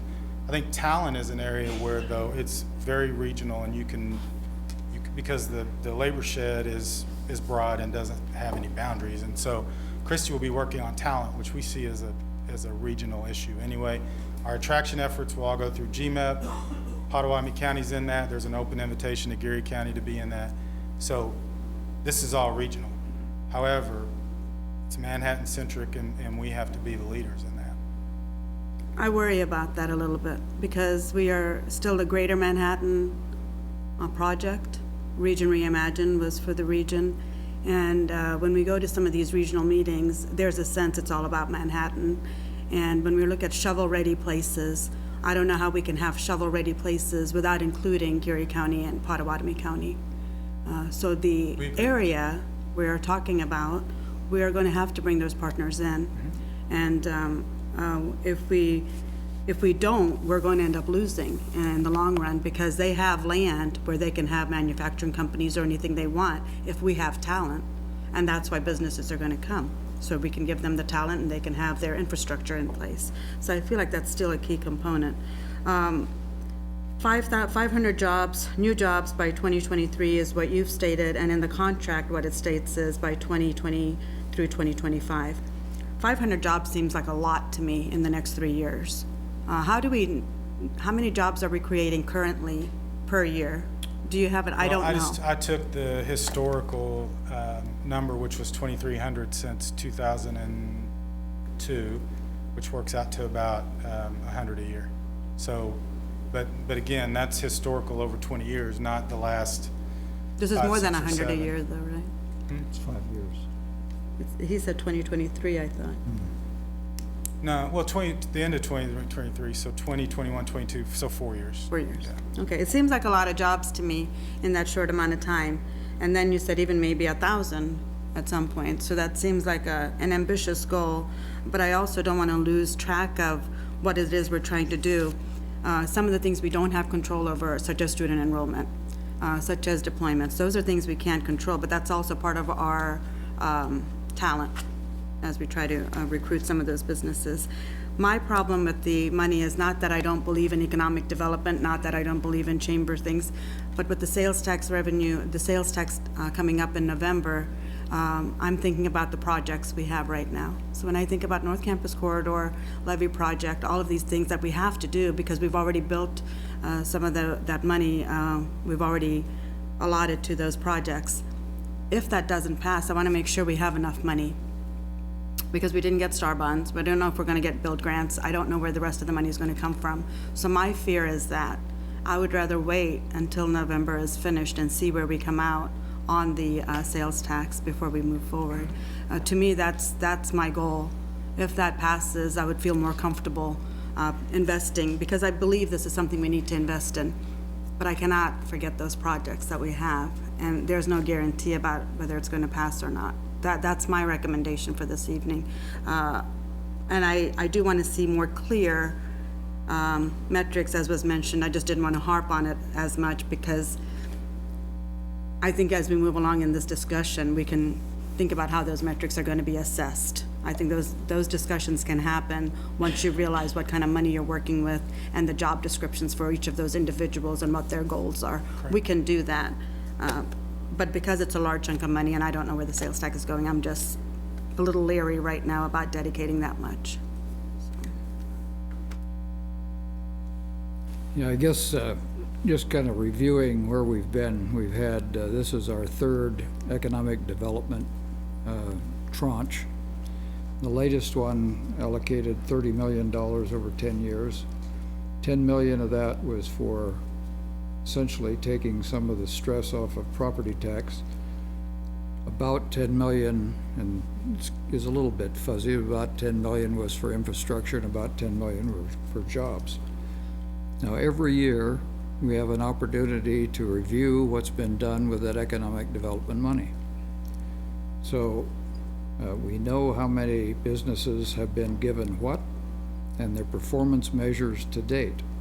So we know we've had a couple of things that have turned out not so well, but we've also had some terrific successes in that.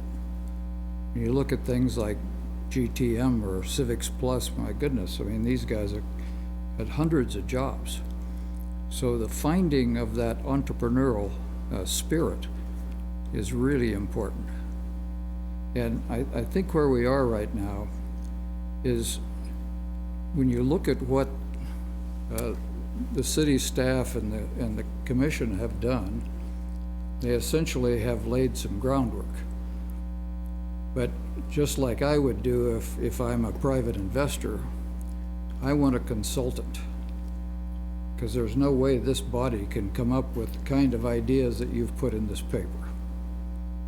We're just not capable of doing it, either structurally or mostly structurally, because we can't do it during the meetings.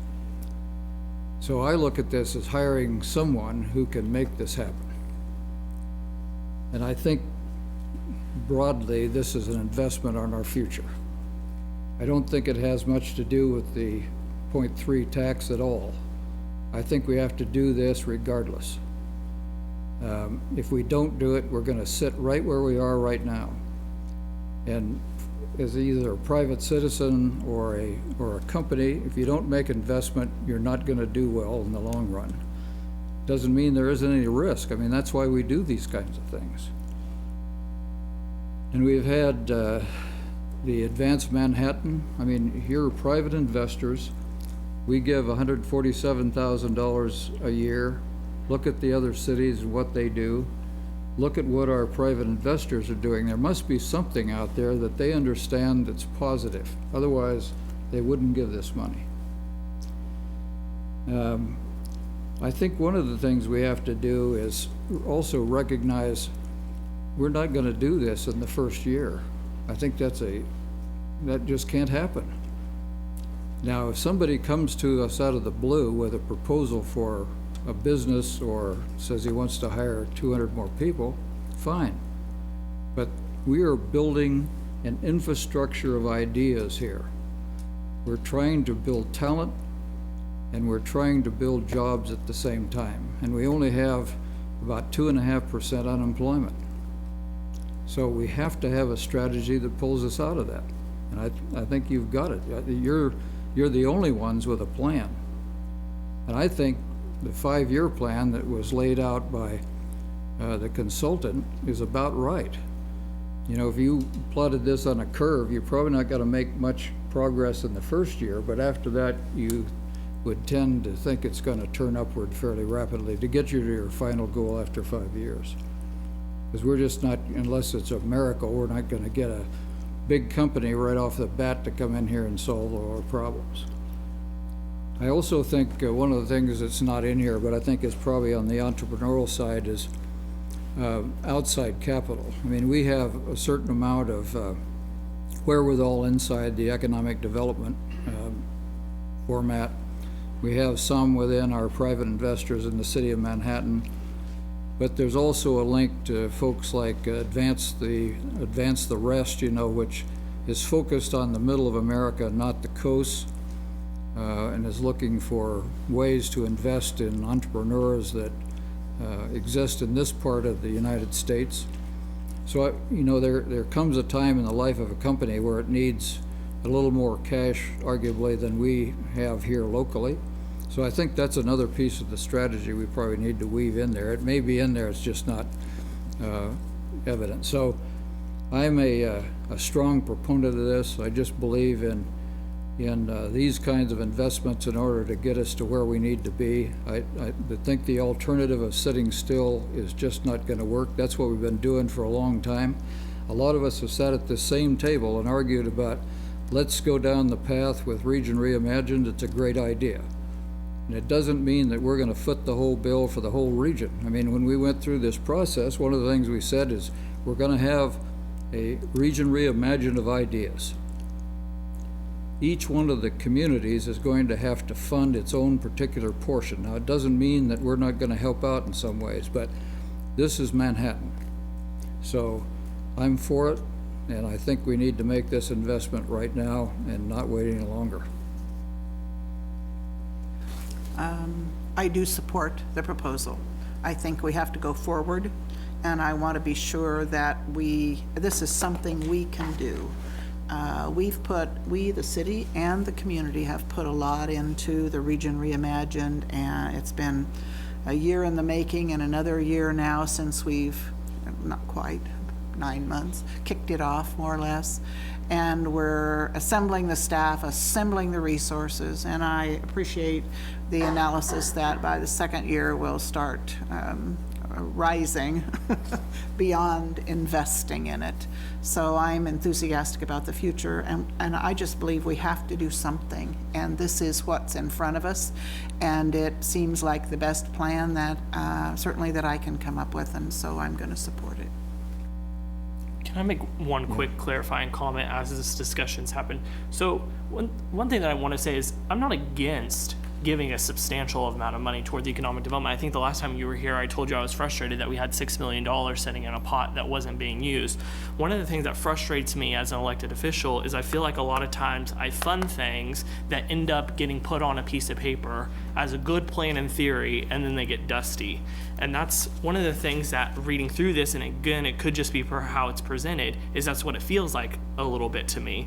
It feels like the same place I was at with R2 2 years ago, is some of those same slides we were presented when I first got elected are the same slides that we're seeing today when you come and give updates. There's been a substantial amount of progress, but my ask is more, I want to be more aggressive, and maybe this foundational stuff needs to happen in order for us to do that, but I don't understand why it took us 2 years to get here, and so that's why I get a little bit hesitant when these asks are made, when it just seems to me that this should have happened a long time ago.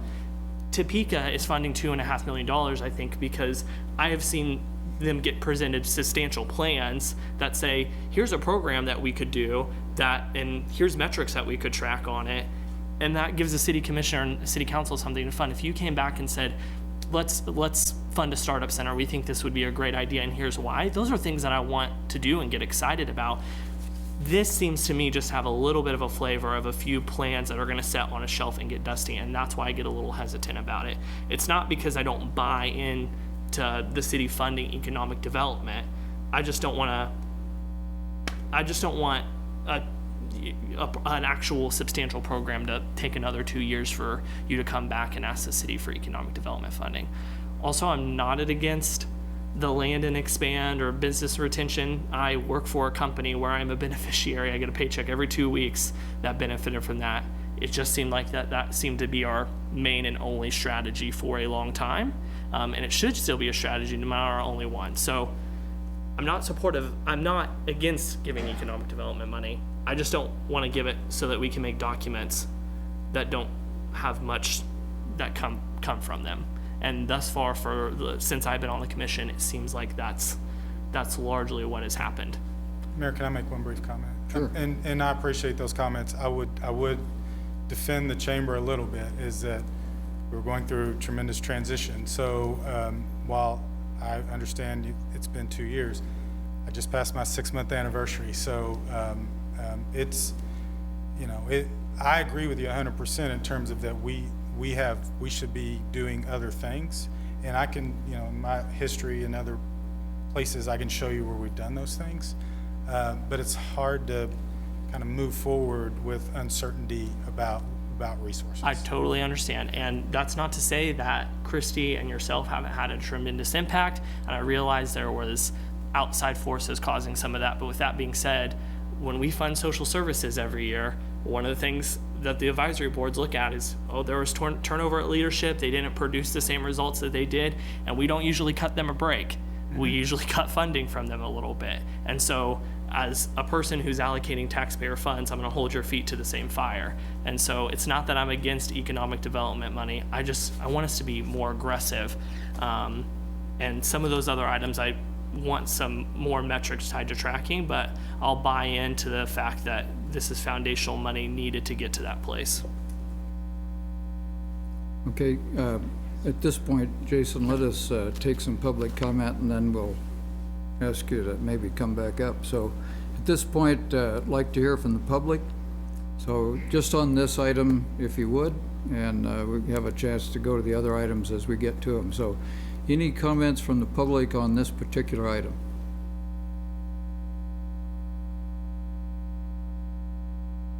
Okay, seeing none, let's come back to the commission. Any additional thoughts from anyone?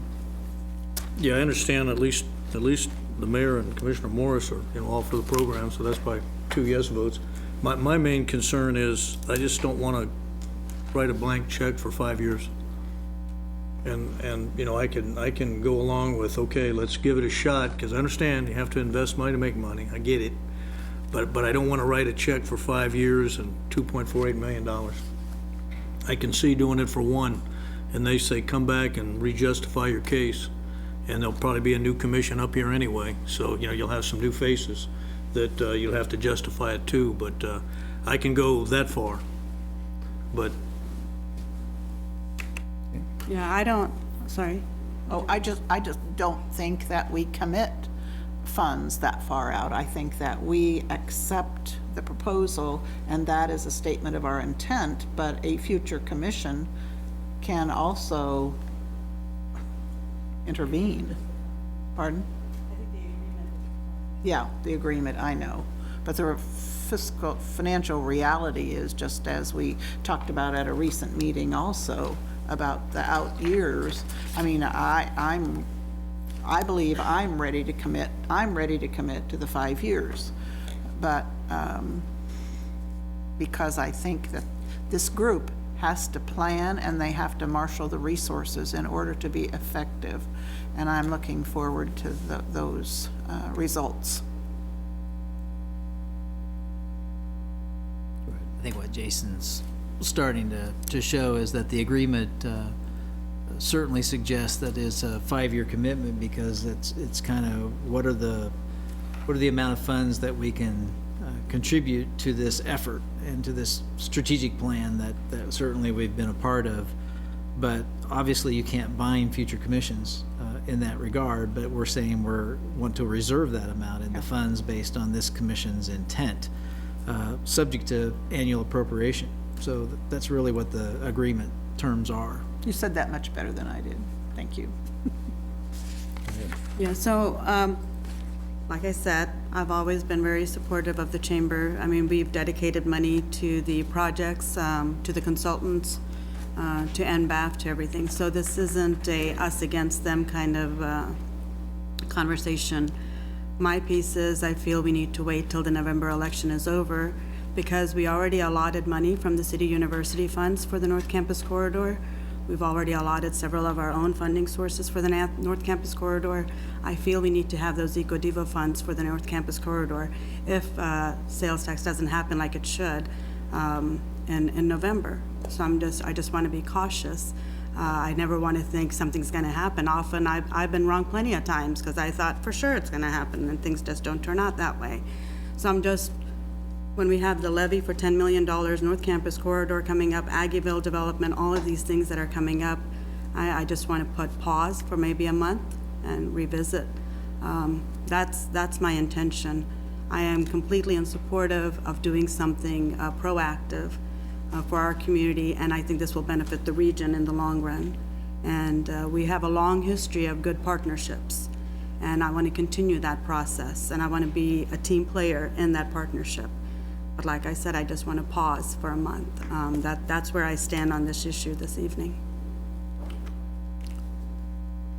I think it's important to point out also that we are fortunate to have this money that we can allocate and assign to this project, and not all communities do. This is a big benefit for Manhattan and Manhattan's future. Yeah, go ahead, Gwen. I was just going to say, I guess that gives us, from what I'm hearing, 3 options. We can either vote for this, or we can change it and add to the end of it for 1 year, or we can table it. If Commissioner Reddy wants to go that way, we'd have to have a motion on one of those. But that's where I see the discussion at this point. Well, I think if I was a consultant or an investor, I'm not sure how you can tolerate having a 1-year plan. I mean, it just doesn't make any sense to me.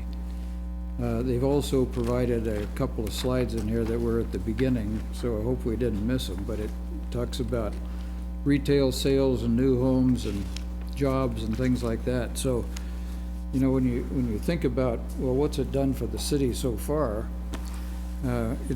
when you think of the amount of sales tax that is generated, new homes generating property tax, one of the ideas here is to build the city so that the reduction on any single individual and his property tax is reduced. And so that's where we have to go. I mean, this is an investment again, and so I would like for, at this time, for someone to make a motion.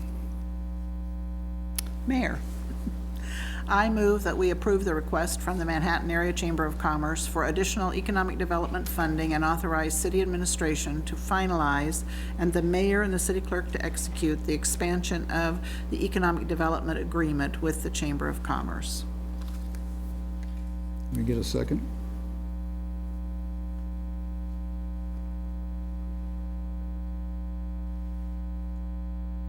I will second. Call the roll. Commissioner Butler, I guess no. Commissioner McKee, No. Commissioner Morse, Yes. Mayor Dodson, Yes. and Commissioner Reddy. No. Motion fails 3-2. Yeah, to Commissioner's Ready point, I would like to revisit this after the election, after we sales tax. But it doesn't mean we can't do it again at some point. We have to have a new proposal. Well, I think one of the things that you could do is, if you want to go for lesser funds, you can still modify on a different motion if you'd like. You know, one of the things that if you don't want us to, if you agree with the concept, then we can bring back the agreement instead of us finalizing it, and so that you would approve the final contract.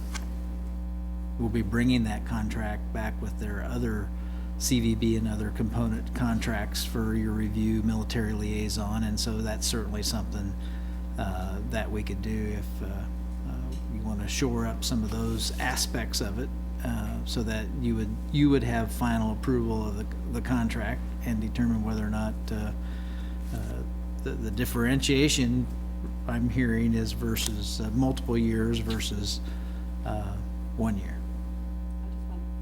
I think the chief differentiation is the timing. I just want to revisit the same proposal In November, after November 4th. And we've done I don't that want to change before. the proposal. We did that with the VMI track. We voted no on that and revisited and voted on the same exact issue. Yeah, we had to have it come back, though. So bring it back in November. I mean, Well, I mean, I thought you were proposing a motion now. is that what we need to do? Sure. Go.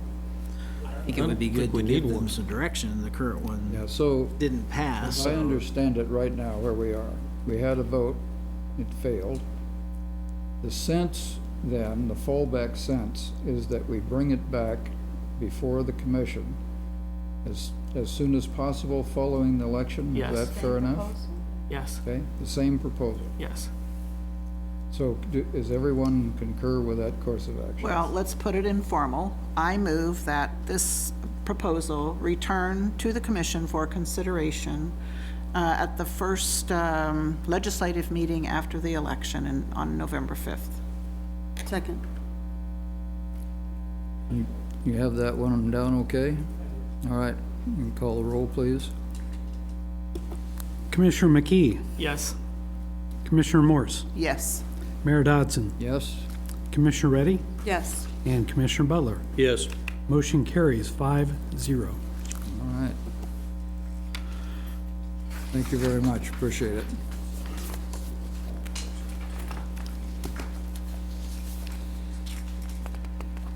All right, we'll move to item B, which is to consider a release for Manhattan Area Technical College from Economic Development Agreement. And again, Jason will be the presenter. Good evening again, Mayor, Commissioners. We have several amendments and agreements with Manhattan Area Technical College. The first one we entered into was in 2010. We had a repayable loan of $75,000 and a forgivable loan of $291,000. That forgivable loan included capital investment for the 3 buildings and the parking lot, which all are completed, workforce development in 3 different areas, 6 different programs, but those 3 that are highlighted there. Local retention, the goal of 50% of their students being retained within the city and Riley County. There's a blended percentage for all 3 of those in our annual reports. And then in 16, we awarded another $300,000 forgivable loan grant scenario for the relocation of modular units. These came from Fort Riley. They were dismantled and relocated and installed at their campus. General Education and Business Administration was for the first unit, and the second unit was more for a CAD and drafting and design to enhance that promotion and training. So the final payment was received in 2017 on the conventional loan. There are 2 years remaining on the forgivable, and that's for both loans, the $291 and the $300,000. We structured the $300,000 for a 5-year term, so it would coincide with the final 5 years of the $291. So the student counts that are held for MATC for 2020 and 2021 are 417 and 430, and there's a total there that is roughly $120,000. It's like $118,000 in outstanding loans that are subject to those 2 years reviews. You have $30,000 a year for the $60,000 a year for the $300,000 loan. So that's $120K, and then another $229,100 per year for those 2 years. So you've got that total out there for forgiveness in the event they perform. They have asked the city to release them of these grants in order for them to move forward with a new roof at MATC. The 2 years remain on that whole 591. That's the 291 and the 300,000. That release would allow them to use funds that they currently have to hold in the event they don't perform and make that payment to the city with their bank. If we release them of this economic development agreement, it'll free up cash for them to go ahead and move forward with their roof. They have performed. We just received the 2019 report. They have met the blended percentage that we required. So again, it'd just be for 2020 and 2021 for the final 2 years remaining on their reporting that we would be basically releasing them of. I know Jim Grant is here with the MATC. He has a letter in the packet outlining what they plan to do with those funds. Again, if they met their targets in 2020 and 2021, they wouldn't be making those payments to the city anyway. This is a way to get that money freed up so they can make improvements to the site. At this point in time, city staff would stand for questions. Again, I know Jim's here as well. He may have some words for you going over the request. Yes, I don't have a problem with this proposal. I think it's sort of interesting because this dovetails with our previous discussion on economic development and fits with talent sustainability, which I'm all for, and I think MATC has produced results based on the numbers I've seen. So I'm 100% in favor. I'm supportive too. It seems like a no-brainer to me. MATC is going to be a pillar in any economic development plan that we develop. So what we can do to support them, I think, is needed. So I'm fully supportive as well. Yeah, I think as far as forgiving it and they're repurposing it to use, remodel and improve their own infrastructure makes just good sense. And they do provide the jobs that we need for all the other sectors in Manhattan. So I do think this is being utilized in the best interest of the community.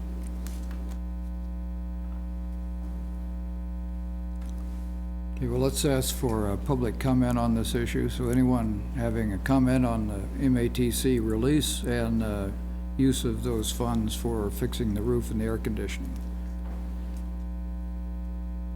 I thought so. Tell me a college president who won't talk to me has a chance. Thank you. The staff and the commissioners, you guys have been great ever since I've been here and helping us. The whole community has, the chamber. You know, you've all been on campus in the last few months. You know what we're doing, what we're trying to do to make a difference. And as you mentioned, Dusha, it's partnerships, it's collaboration. When I first brought this idea up with the staff, Jason said, what do you need help with next? He wasn't putting you on the spot. But as we've talked, you know, one of the things we're working on because of the inner city trip that the chamber sponsored, Marvin Wade and I are having discussions now. How do we develop a proposal about a career academy like Lincoln, Nebraska has? And that whole notion of how do we drive workforce? How do we keep these kids in the area and employed? And again, to remind you, in the old days, VOTEC was a dead end. Tech Ed's not a dead end. They can go on to K-State. So again, we're working on partnerships. And the final thing I would say besides thank you, of course, is remember this little gem you have called Manhattan Area Technical College is a top 25 school in the nation. We're 25th in the nation for graduation rate out of over 850 two-year colleges. And Forbes identified us last year as top 25 in the nation trade schools to address the skills gap. You know, we give you a big bang for the bucks. We don't get any sales tax. We don't get any millage money. You've been out there, you know what we do. We're proud of what we do. I can't thank my faculty and staff enough. But again, thank you for this, considering this, and for your support. And as I often say, you ain't seen nothing yet. Thank you. Thanks, Jim. Any further public comment? All right, come back to the commission. Any further comment or entertain a motion? Just to say that I do support the proposal. I don't like forgiving loans, but I think we have to do what we can to support the MATC.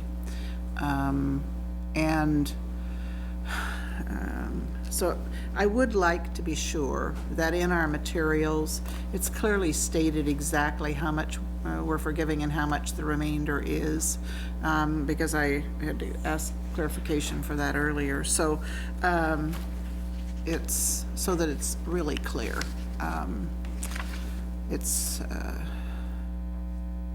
Makes me wonder about future loans and how we approach them, but I am supportive this evening.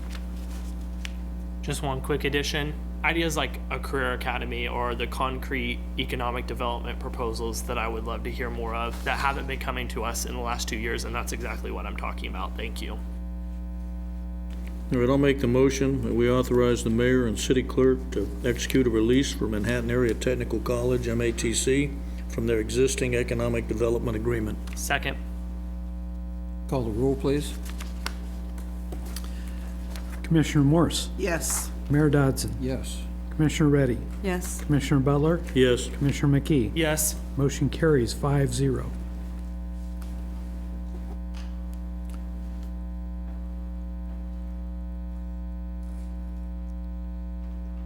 All right. Move to item C, which is to consider the first reading of an ordinance modifying water and sewer rates and charges effective January 1st, 2020, and Randy DeWitt, Assistant Director of Public Works.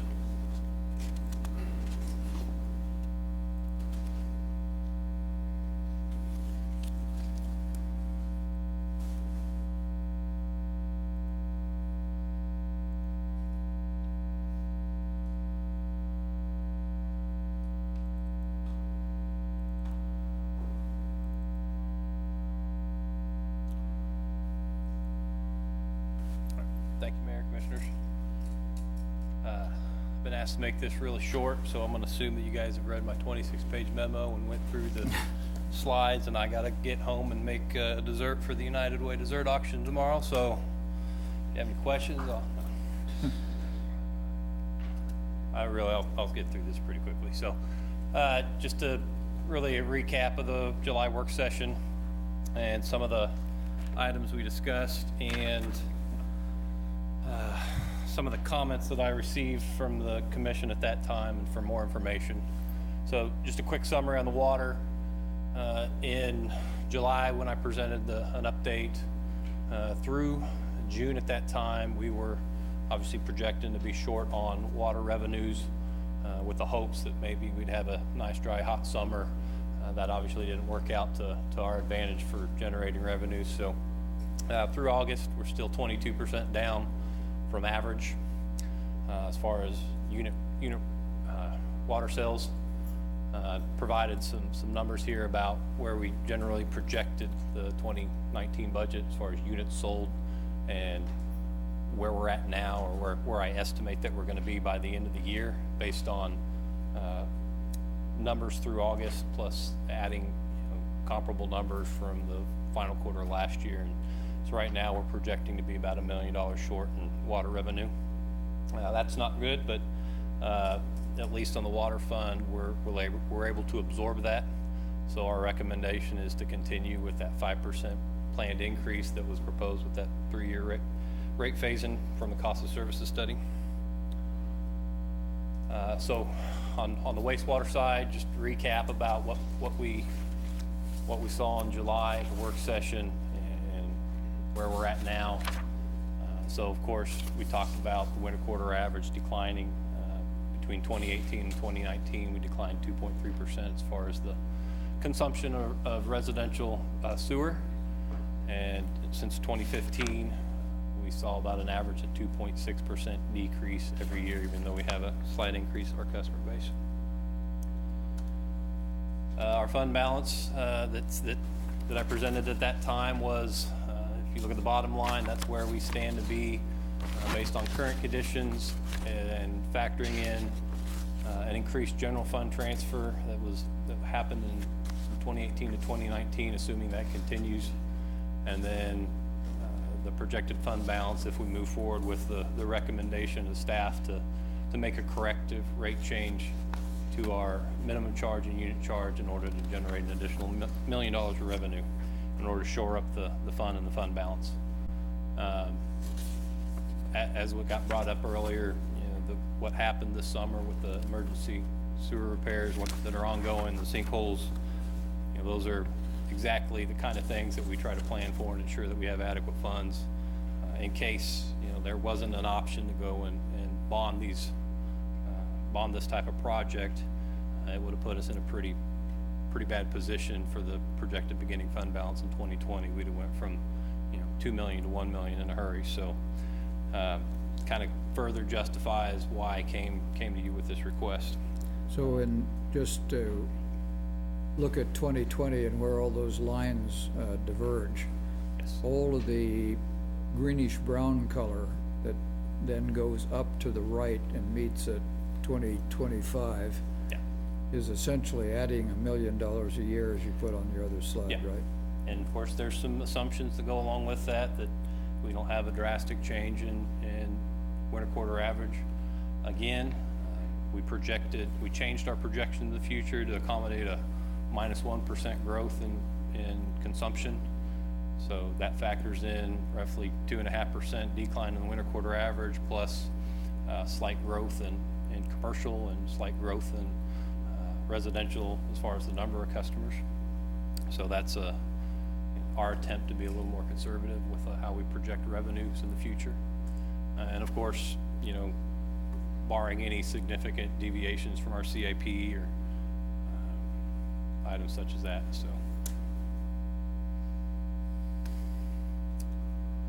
So it's a recap of our recommendations and what I just stated, that making a corrective rate change in addition to what was proposed by the cost of services study, that 3-year phase-in of 5%. So, and then the information about that minus 1% future consumption projections. At the time, just to provide a simple scenario of how we could generate that additional revenue, I provided a 50-50 split between generating that additional revenue from the minimum charge, which is a revenue that's meant to offset fixed costs, and then sharing the other 50% of that with the unit charge, which is intended to capture revenue to offset variable costs. So at that meeting, USHA, Commissioner Reddy asked for some additional impacts to customers, and I think there was a general consensus that we wanted to see more scenarios. So what I did is I was asked to provide 3 scenarios. Of course, scenario A is what I already provided, and scenario B and C are basically the opposite sides of those, where scenario B, 25% of that additional revenue would come from the minimum charge, 75% from the unit charge, and then scenario C is just the inverse of that. So I've got some numbers there that show what those impacts would be in 2020. Again, I want to reiterate that we have a 5% proposed increase for 2020 just on the recommendation of the cost of services study. And these two columns over here represent the increase that it would take to generate that $1 million of revenue for each scenario. So we end up with these minimum charges and unit rate charges for a monthly basis over here. Have you considered lowering your expectation from 5% to 3% or something less? Well, so from here on out, the intention was to have a more moderate rate increase every year, 3% or... After this year? Yeah. Okay. So try to keep So it... the 5% is the amount of the increase? Yeah, that was just the 3-year phase in. Right. Every year was 5%. And then 3% after that? And so for 2020, we're going to keep that 5%, but on top of that, whatever we need to do to generate that additional $1 million. After that's the 3%. And how, is that indefinitely 3%? That's what we do to project. I mean, yeah. Typically the consultant said, try to keep it at CPI, either -1 or +1. Sure, okay. It really just depends on the needs of the fund. Thanks. So a couple tables here that really show the impacts to that customer base are what I call our customer categories: residential low, high, average, and high, and then business low, medium, and average. So we got scenario A, scenario B, and scenario C. And generally what you'll notice here is that obviously scenario A, when you're splitting it, you're still going to impact that lower volume customer more, the customer that has the least ability to afford. So a low or average residential customer's monthly bill is going to increase by 22% and 17% respectively, whereas the higher volume business or an average volume business, the impact's slightly less at 13%, just in terms of monthly bill. When you go to scenario B, which puts more of that generated revenue on the side of unit charges, interestingly enough, the percentage impact of those customer classes is essentially the same across the board, percentage-wise, not dollar-wise, but percentage-wise. And as you transition over here to scenario C, it's 75% of that's being generated from that minimum charge. Of course, it has the highest impact on lower volume customers and an even lesser impact on our high volume customers, or the customers that we generate a lot of our revenue from.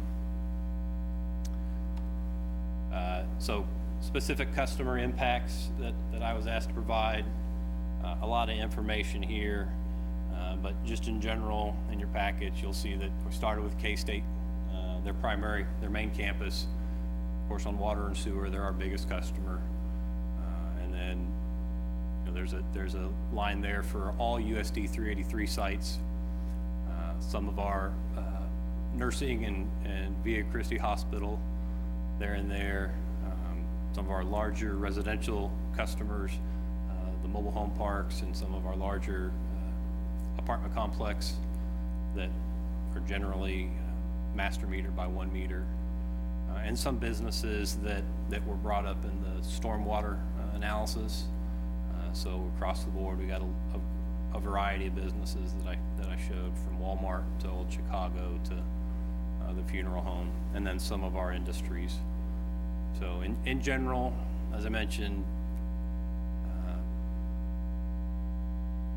scenario B has, broadly, it has the same impact to all customer categories, and A and C has less of an impact on those higher volume customers, and A is somewhere kind of in the middle, neutral. So just kind of talking about some pros and cons of each scenario. Scenario A, what I presented in July, pros are really neutral. It's kind of in between as far as who it impacts. And then the cons of scenario A is, of course, it has a higher impact on lower volume customers, the residential customers that might be the least able to afford. And then scenario B, like I mentioned, it has the same percentage impact on all customers across the board, essentially. The pros of that, it's the least impactful to those lower volume users who are the least able to afford. And then the cons would be you're putting more impetus on the unit charge for those new revenues, and we've already established that winter quarter average is going down, so it's a little bit less of a guaranteed revenue. But these are all based on the assumption that we sell about 2 million units a year. And even though the residential winter quarter average is going down, we hope to see business growth and their sewer usage go up. So generally, we think we'll get about 2 million units per year. And then scenario C, as I mentioned, relies more on the minimum charge. So you're impacting the lower volume residential and commercial customers more and putting that burden on them to generate that revenue. The minimum charge obviously is a more guaranteed revenue stream because it's based on the number of customers. So it ensures that additional revenue will likely be met. And then the cons, again, it's the highest impact of the lowest usage customers are the least able to afford, and it also has,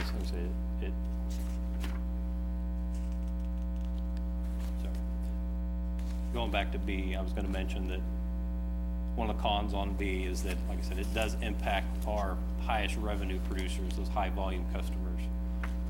So a con on scenario B is that you're impacting the K-states, the hospitals, that they're seeing the biggest impact of those three scenarios. So, I can run through these again, but I did have these comparisons as far as what our average monthly water and sewer bill are compared to the other cities in Kansas. Most of these, I think all except for a couple, are our first-class city peers. So 2019 to 2020, the Manhattan average water bill for a residential customer, and how it changes to 2020 with just a 5% increase. So, and I will reiterate again, like I did in July, these are all based on Manhattan's changes. I don't know what the other cities are going to do, so I'm assuming their rates are essentially staying the same. And then on the sewer side, 2019, we're pretty much in the middle of the pack. And 2020, with just a 5% increase, we basically move up to the middle tier, the top of the middle tier. I've got one of these for each scenario. Scenario A, we bump up probably into the bottom bracket of the higher tier. And for scenario B and C, the dollar amount changes, but the position doesn't. Again, I've already reiterated many times that this is good information to have, but it's really not the kind of information we should use to make our decision on. So, in the memo, I kept the recommendation to go with scenario A. Shares that cost, the burden of generating that additional revenue equally amongst the minimum charge and the unit charge. I'm really not married to any of these scenarios. I just know that scenarios B and C, there's definitely a specific customer class that you're impacting more based on which option you choose. So, with that, I'll answer any questions you have. When you compare like residential low water use to residential high water use, are there typically neighborhoods or areas where all the homes within that area are high water usage? One of the reasons why I ask is if I am a low income person, because maybe I have less efficient appliances, is my water use higher? So, or do we just always see higher water use at homes that are just bigger? I think in general, yeah. There's obviously parts of town that see higher water consumption based on irrigation use.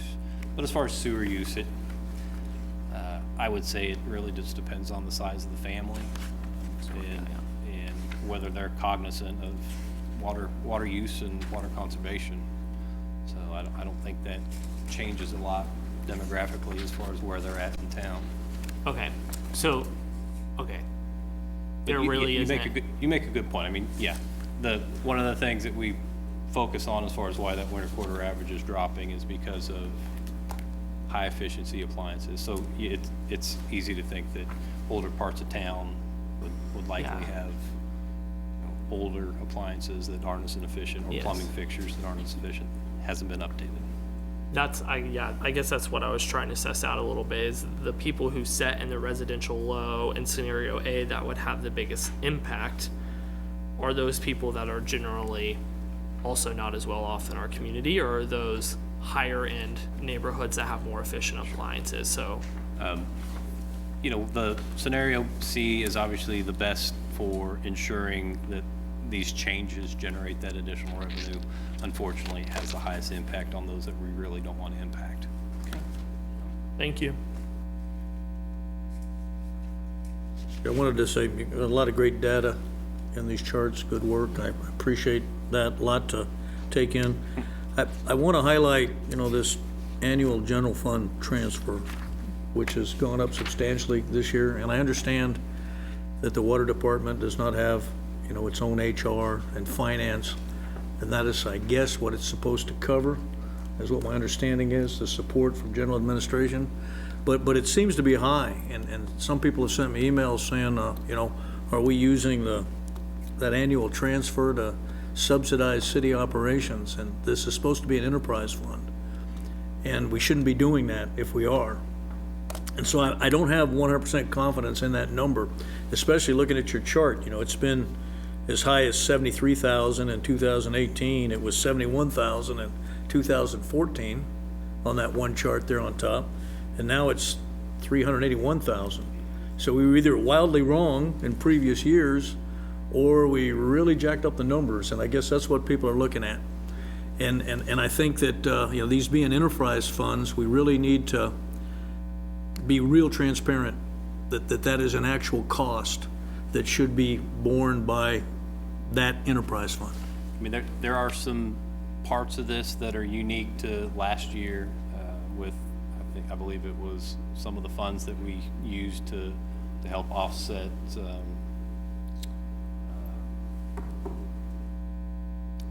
I understand. There's no need to explain it. I understand. I'm just saying that in the future, one thing that needs to be put in here is really break down precisely, does it cost that much for the services that the, City Hall provides, basically, to the water department? And a lot of people aren't convinced it is.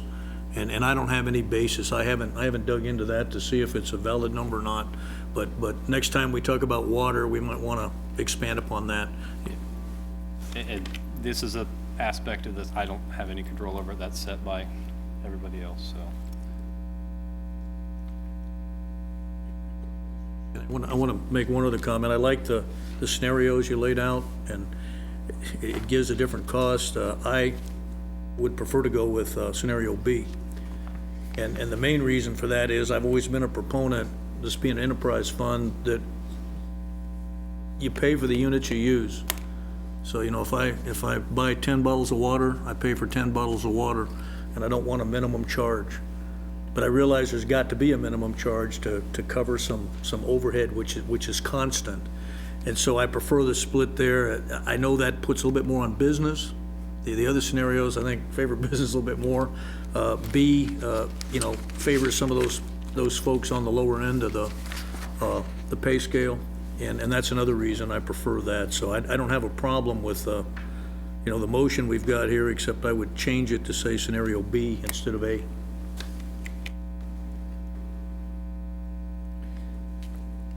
We do have to make some choices here. As I look at that, I'm comparing, I think I favor A simply because it has a little bit more assurance, because I think B is pretty logical, but we may have to come back and ask for an additional rate increase if things don't pan out based upon the 2 million gallons. But if you look at what we are now for the residential low at $11, and then you compare the other three, one is 35, one's 48, and one's 60, so that's kind of the midpoint. But then if you go to the next page and you look at the main campus, for example, at KSU, and you go into item B and look down that list, it's essentially for these businesses a 15% increase, which, you know, I know given what's going on at KSU, both for the main campus and the housing and dining, that's a lot of money. Same thing for USD 383. So I know they're big enterprises, but just from the standpoint of sharing, I think I would come down on kind of a moderate increase on residential and a rather moderate increase on commercial as well, which I think I find an A. And, you know, I didn't highlight this in the presentation, but I did show this in July. Kind of shows the impacts of scenario A on the residential customer and the average monthly bill of where it was prior to the cost of service and the implementation of that new study and the new rate structure. And, you know, all those residential customers saw a drop in their sewer bill that first year. And if you look at the trend lines from the years past, this is just a line that I drew on top of this graph, and it shows that 2020, you end up almost at that same place where you would have been had you not done that rate structure change anyways. We get to the same point almost, we just took a different road to get there. So a lot of it is, for me on that scenario A, it's for the residential customers. Yeah, it looks like we're having a big impact on them this year, but really what we're doing is catching up to where we would have been had we not lowered those rates in 2018, 2017. Anyone else comments on that? I think the proposal you made is acceptable to me. Does it matter that the student enrollment has been going down as far as any of these rates are concerned? Does it impact these? I mean, we've lost over 3,000 students the past few years. I think you would have to assume that it does. One of the things we haven't looked at yet and that we want to is how we calculate that winter quarter average, and trying to, I've looked at other cities and seen, you know, some of them do, instead of doing December, January, February, they'll do November through February, or they'll do December through March. It just depends on the characteristic of your population. But a lot of them, they use that same winter quarter of December, January, February, and they have different ways of calculating that. Like, I think we do 3 30-month, you know, cycles, and we average those. There are other cities that they look at the daily average, and they'll drop off days with zero usage, and they'll use that daily average and multiply it by 30, and that'll be your winter quarter average. And that's something that we'll probably have to look at, because it takes out the fact that you have a certain portion of your population that a lot of them may be gone from December 15th to January 15th. So is that impacting their winter quarter average or our winter quarter average in general? Yes. So it may manifest itself through a change in our philosophy, how we calculate that winter quarter average for every customer. And even the summer months and things of that sort. So I was just concerned about that, of course. But I think this seems reasonable to me, and I'm not, I think it'll be beneficial. Sure. Because this is one of those things that we do need to keep looking at a little bit closer as well. And we've been discussing this for a little while anyway. Sure. So. I mean, the bottom line is the stability of the fund is what's more important. We have a lot of projects in our CIP, and a lot of big projects, you know, after 2025, and we need to ensure that it's stable, because those type of projects are the ones that we're going to be going to the state and asking for low interest loans, because their interest rate is substantially lower than what we can get from the bonding company. So having a less stable fund puts us at risk for not being able to obtain those low interest loans, which I think are very important for us to be able to do those large projects that are needed. So that's one of the driving factors in making sure that the fund is stable. Yeah, I'm comfortable with the proposal. Thank you. You have a particular scenario you? A, okay. A, yeah. Good.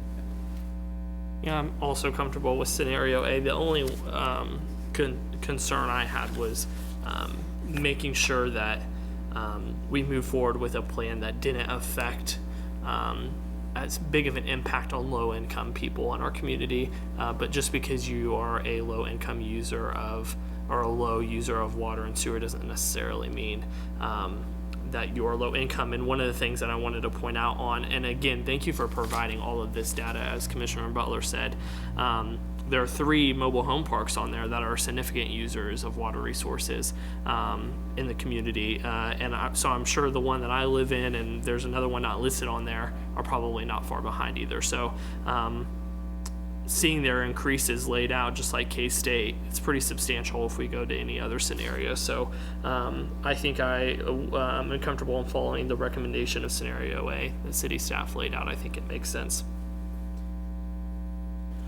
I think that scenario A is the one I would support.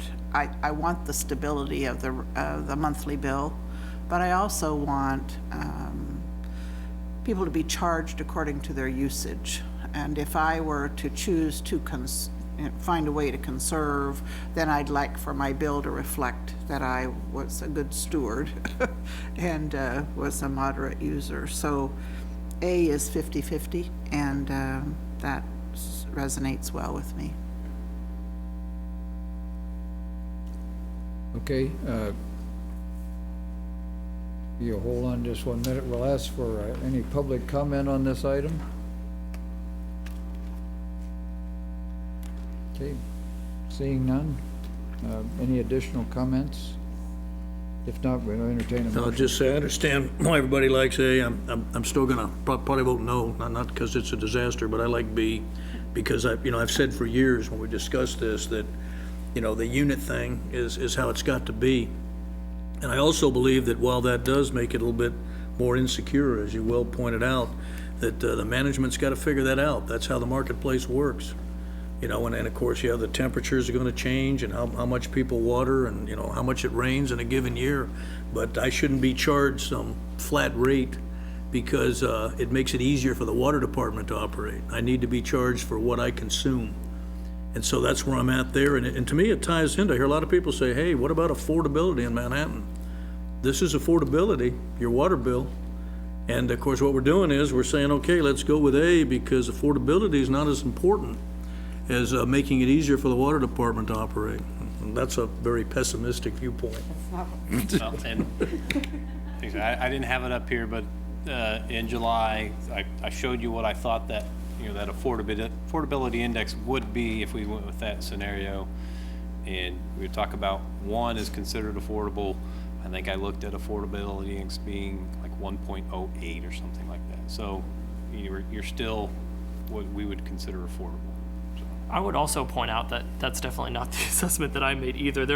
I live in a mobile home park, and there's a lot of people in my community that are hurting, and scenario A affects them less than scenario B does. And so I am, that wasn't the pessimistic assessment I was making, that affordability wasn't important. So if you all are ready, I'll make an motion. I'll move to approve the first reading of ordinances amending applicable sections of Chapter 32 of the Code of Ordinances to modify water and sewer rates and charges by 5% and sewer minimum charges and usage rates as recommended in Scenario A, effective January 1st, 2020.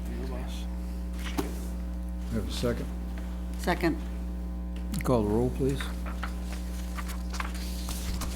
Mayor Dodson, Yes? Commissioner Reddy, Yes. Commissioner Butler, No, simply because I don't like the scenario. Commissioner McKee, Yes. and Commissioner Morse. Yes. Motion carries 4-1. Okay. We now move to item D, which is to consider the first reading of an ordinance increasing commercial stormwater rates effective January 1st, 2020. And it'll be Brian Johnson, City Engineer. Good evening, Mayor, Commissioners. Brian Johnson, City Engineer. This item is the 2019 Stormwater Fund update and also the 2020 rate adjustment.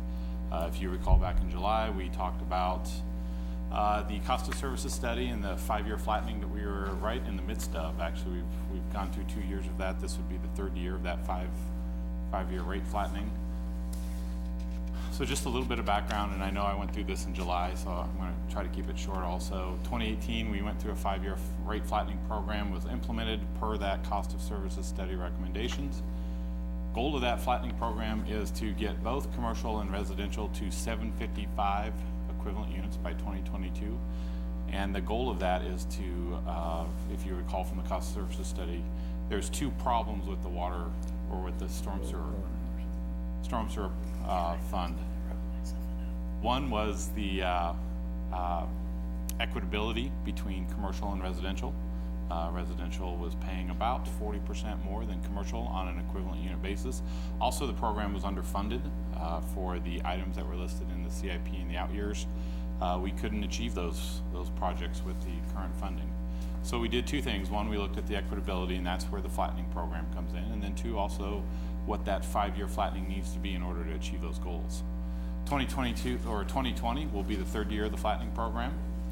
So these are the current 2019 current rates, which is $465 for commercial and $582 for residential. If we go back to 2018, those were almost apart by about 50%. As you can see, they're starting to get closer together. So we're getting to that flattening where they both come together by 755.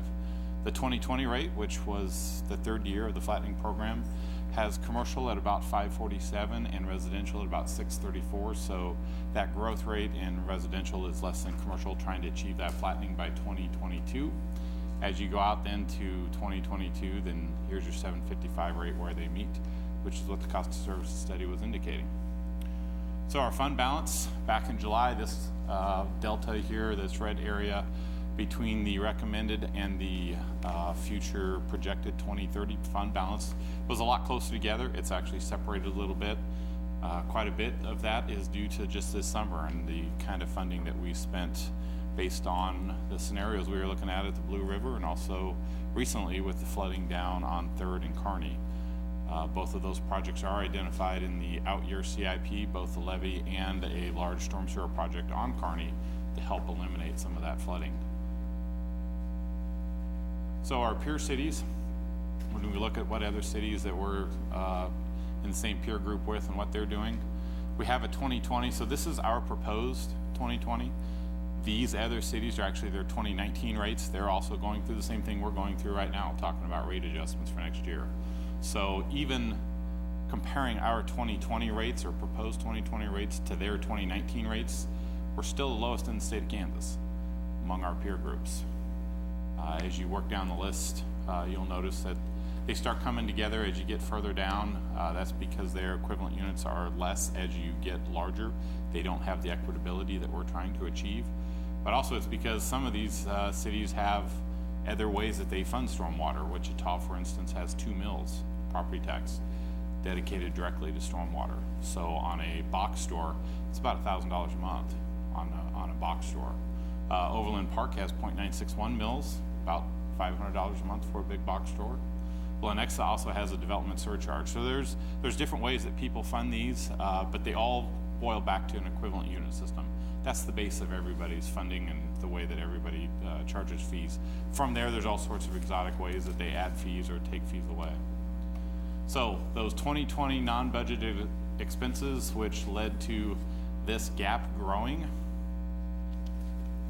levee design, Wildcat Creek, that log jam down Wildcat Creek, some specials for Lee Mill 4, flood property buyouts, flood threat from Big Blue River. This is buying pumps and levees and sandbags and all sorts of stuff.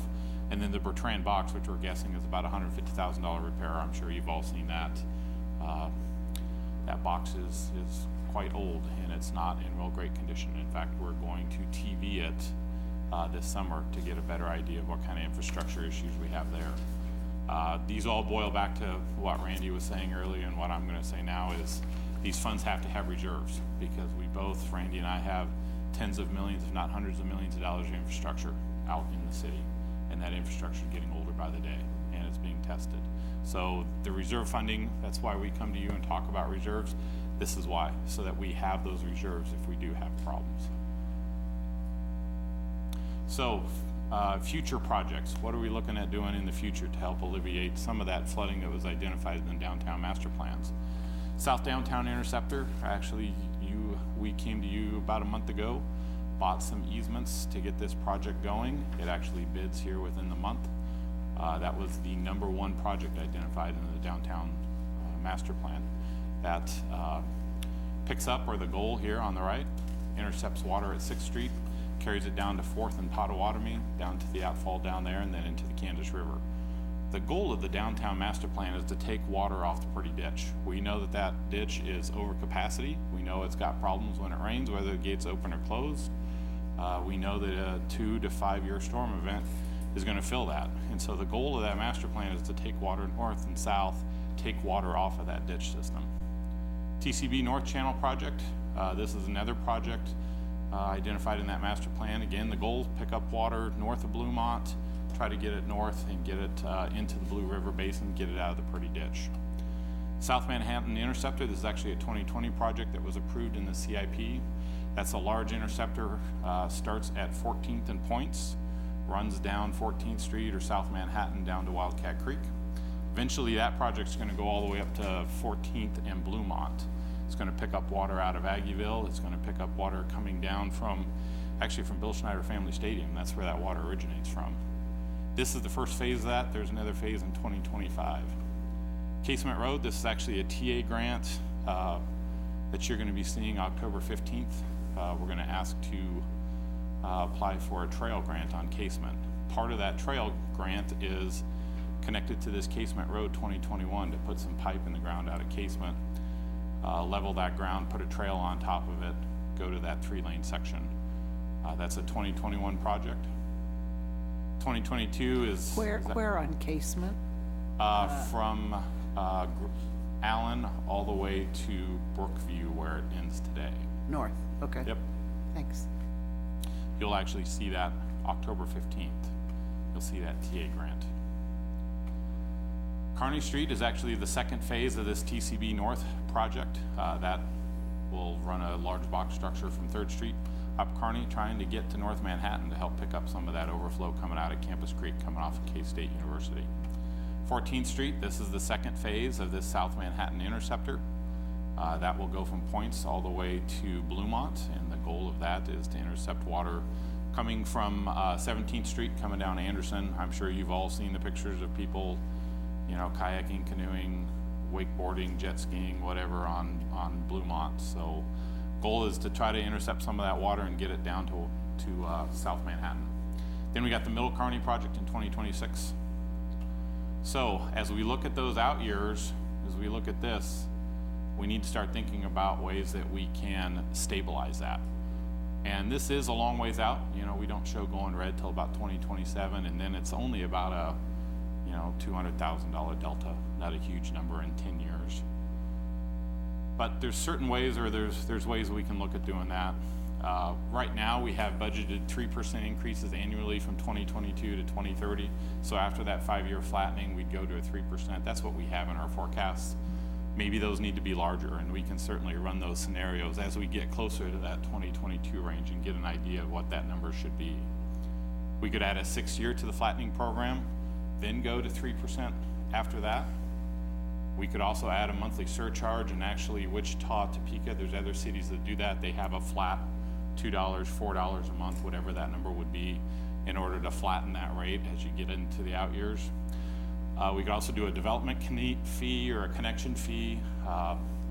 Overland Park, Lenexa do that. As you come in for a building permit for a new house or a new apartment or a new hotel or whatever you're doing, there's a fee attached to that you have to pay at the time of the building permit. Some cities do that. That's certainly another way that you can generate revenue. You know, it just depends on what that delta is and what you think you need to make up over the course of time. So how much are those connection fees? Sure. So Lenexa has a development surcharge. It's about $1,100. Oh, okay. For a new structure, for a new house, home, hotel. Depending on how you want to set it up, you can either do it by a percentage of what that structure is, what the cost is.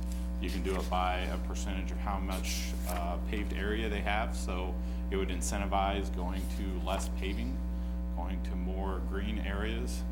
There's all sorts of ways you can set that up. My thinking is that they're pretty high growth in Johnson County, and we're more Sure. flat right now, so, okay, thanks.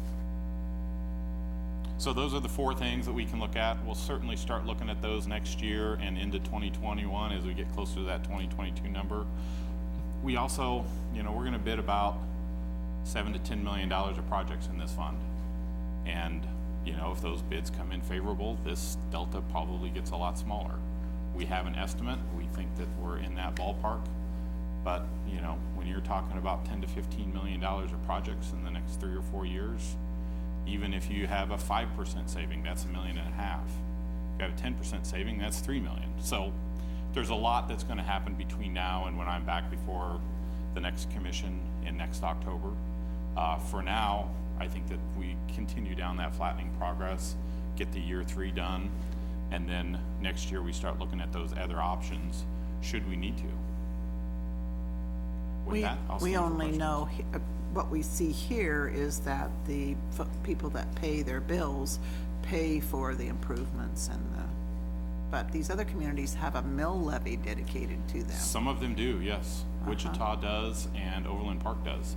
They actually have a mill levy that's dedicated to stormwater. Well, I think we're pretty fortunate here that we don't put that on the property taxes. On the other hand, it still has to be paid by somebody, and whether the tenants ultimately or the homeowners and the businesses, but thank you. And they have, they have large crews that go out and clean stuff, and Yeah. they have huge capital improvement project programs, hundreds of millions of dollars that they're very aggressive. And if they're we wanted to mill be funds. aggressive and we wanted to get through that Yeah. 50, 60, $70 million backlog of stormwater projects, we could do that also. But there's a cost to that. There's an impact to that. Big time. Okay, thanks, Brian. Yep. Yeah, I think the data there, I don't have a problem with this. I like this one because it provides equitable use. That's what we started on. So That was the everybody's goal. basically paying, for the amount of stormwater that they're using. And long-term, it would be interesting to look at this development fee, based on, because a lot of people send emails and say, oh, we put in all this, asphalt and area. concrete and all that, so you'd have to vary it on that, and they claim that adds to flooding, which it may not at all. But I think that's worth looking at, and then in combination, if that isn't enough, the increases, the 3% a year, whatever. Because the only danger on the developmental fee is it might drive down construction. Sure. Because now we've kicked in another $1,000 on the cost of doing it, so Yeah. those gotta be balanced, but I would investigate those two. Thank you.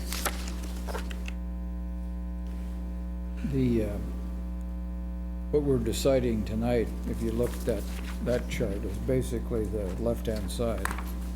Correct. That's your decision tonight. And then the flattening essentially occurs in 2021, or 2022. 2022, yeah. Where it's $755 each. This is year 3, Yeah. year 4, and then year 5 is when they come together. So by the time probably we get somewhere between 21 and 22, we'll have figured out where we might need to go with those options. You're spot on. If this is still here next year at this time, we need to start looking at some options. Yeah. Because we don't want to get to 2022 and then have to make a drastic change. Yeah. But between now and then, we're going to bid $10 to $15 million of projects, and that could make a huge difference. Yeah, it's like you've got $3 or $4 million a year, so. One of the things that's set us behind a little bit in the fund is we've dipped into it for some unplanned flood mitigation, flood repairs, matching, those aspects of things, and more so than we had anticipated and what we had budgeted for. And so one of the things that I think we were going to look to the Wildcat Creek Committee on would be what would be a fair way of maybe we go with some kind of flat fee for flood mitigation measures, specifically in the stormwater fund, that helps fund those things separately versus being part of the whole fund. With the county. And the county could pitch in too. If they want. I mean, this is a different subject, but, I mean, everybody must know that only 10% of that is in the city. Right. That's So, the and number it's that not- Rob and I have this preached would- for a decade. This would not be fair. Any more comments? No, I was going to say, I think the proposal that's been recommended is equitable, but this year has been, in my opinion, unusual in the sense we haven't had any dry periods. Yeah, I would agree with that. We had maybe 2 or 3 days. I never had to turn on my water sprinkler, but maybe one day. Yeah. And the rains that we've had have been pretty dramatic and pretty devastating. Intense, very Yeah. intense. And they've caused a lot of harm in our infrastructure, not to mention slow down construction in a variety of places. But I don't know if that's going to be the pattern. And let's say if that is going to be the pattern, we need to look at all of these Absolutely. fees more Then closely. we We will need to not look be at able to this keep up. significantly. Yes. We had some unusual circumstances, but very expensive circumstances, which we didn't foresee. Otherwise, we would have had some kind of a cushion somewhere for it. So I would just be careful in getting too comfortable with these numbers, because I don't see these rains stopping any. I mean, today we had a tornado warning, and it's October. Yeah. So I just it- worry. And that infrastructure is aging every day. It's, Yeah. it's not getting any newer. And what we're realizing is we can't just put a Band-Aid. We actually have to do a deep dive and take it all out and Yes. do a complete overhaul of some of these things. And these are not the sexy topics that people look at. But when Maintenance is not. businesses come in, that's one of the things that matter, is your infrastructure. Absolutely. How do you get around everywhere? Yep. And it matters to our residents. So this is an investment not only for today, but for the future, and just for safety purposes across the board.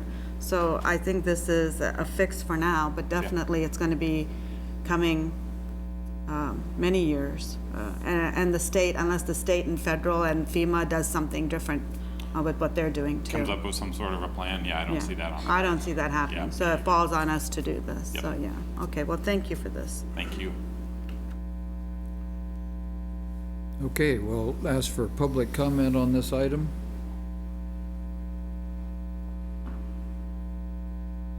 Okay, seeing none, we'll come back to the commission, entertain a motion. I'll make the motion that we approve first reading of an ordinance amending section 32-185 of the Code of Ordinances, setting the commercial stormwater rate at $5.47 per month per equivalent unit, and the residential stormwater rate at $6.34 per month, effective January 1st, 2020. Second.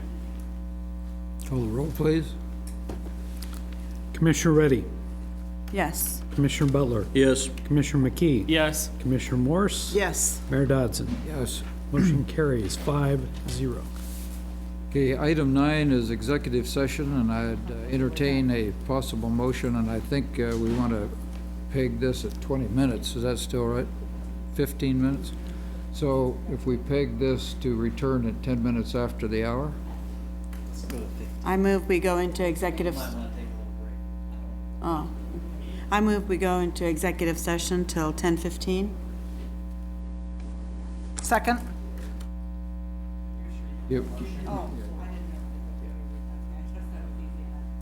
I move we move into recess into executive session to discuss potential litigation pursuant to the exception for consultation with city attorney, which would be deemed privileged in an attorney-client relationship pursuant to KSA 75-4319B2, and to resume the open meeting at 10:15 PM in the city commission room.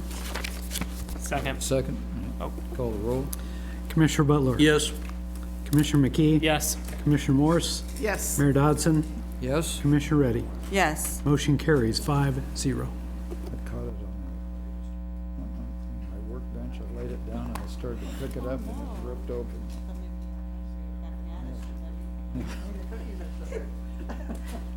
It just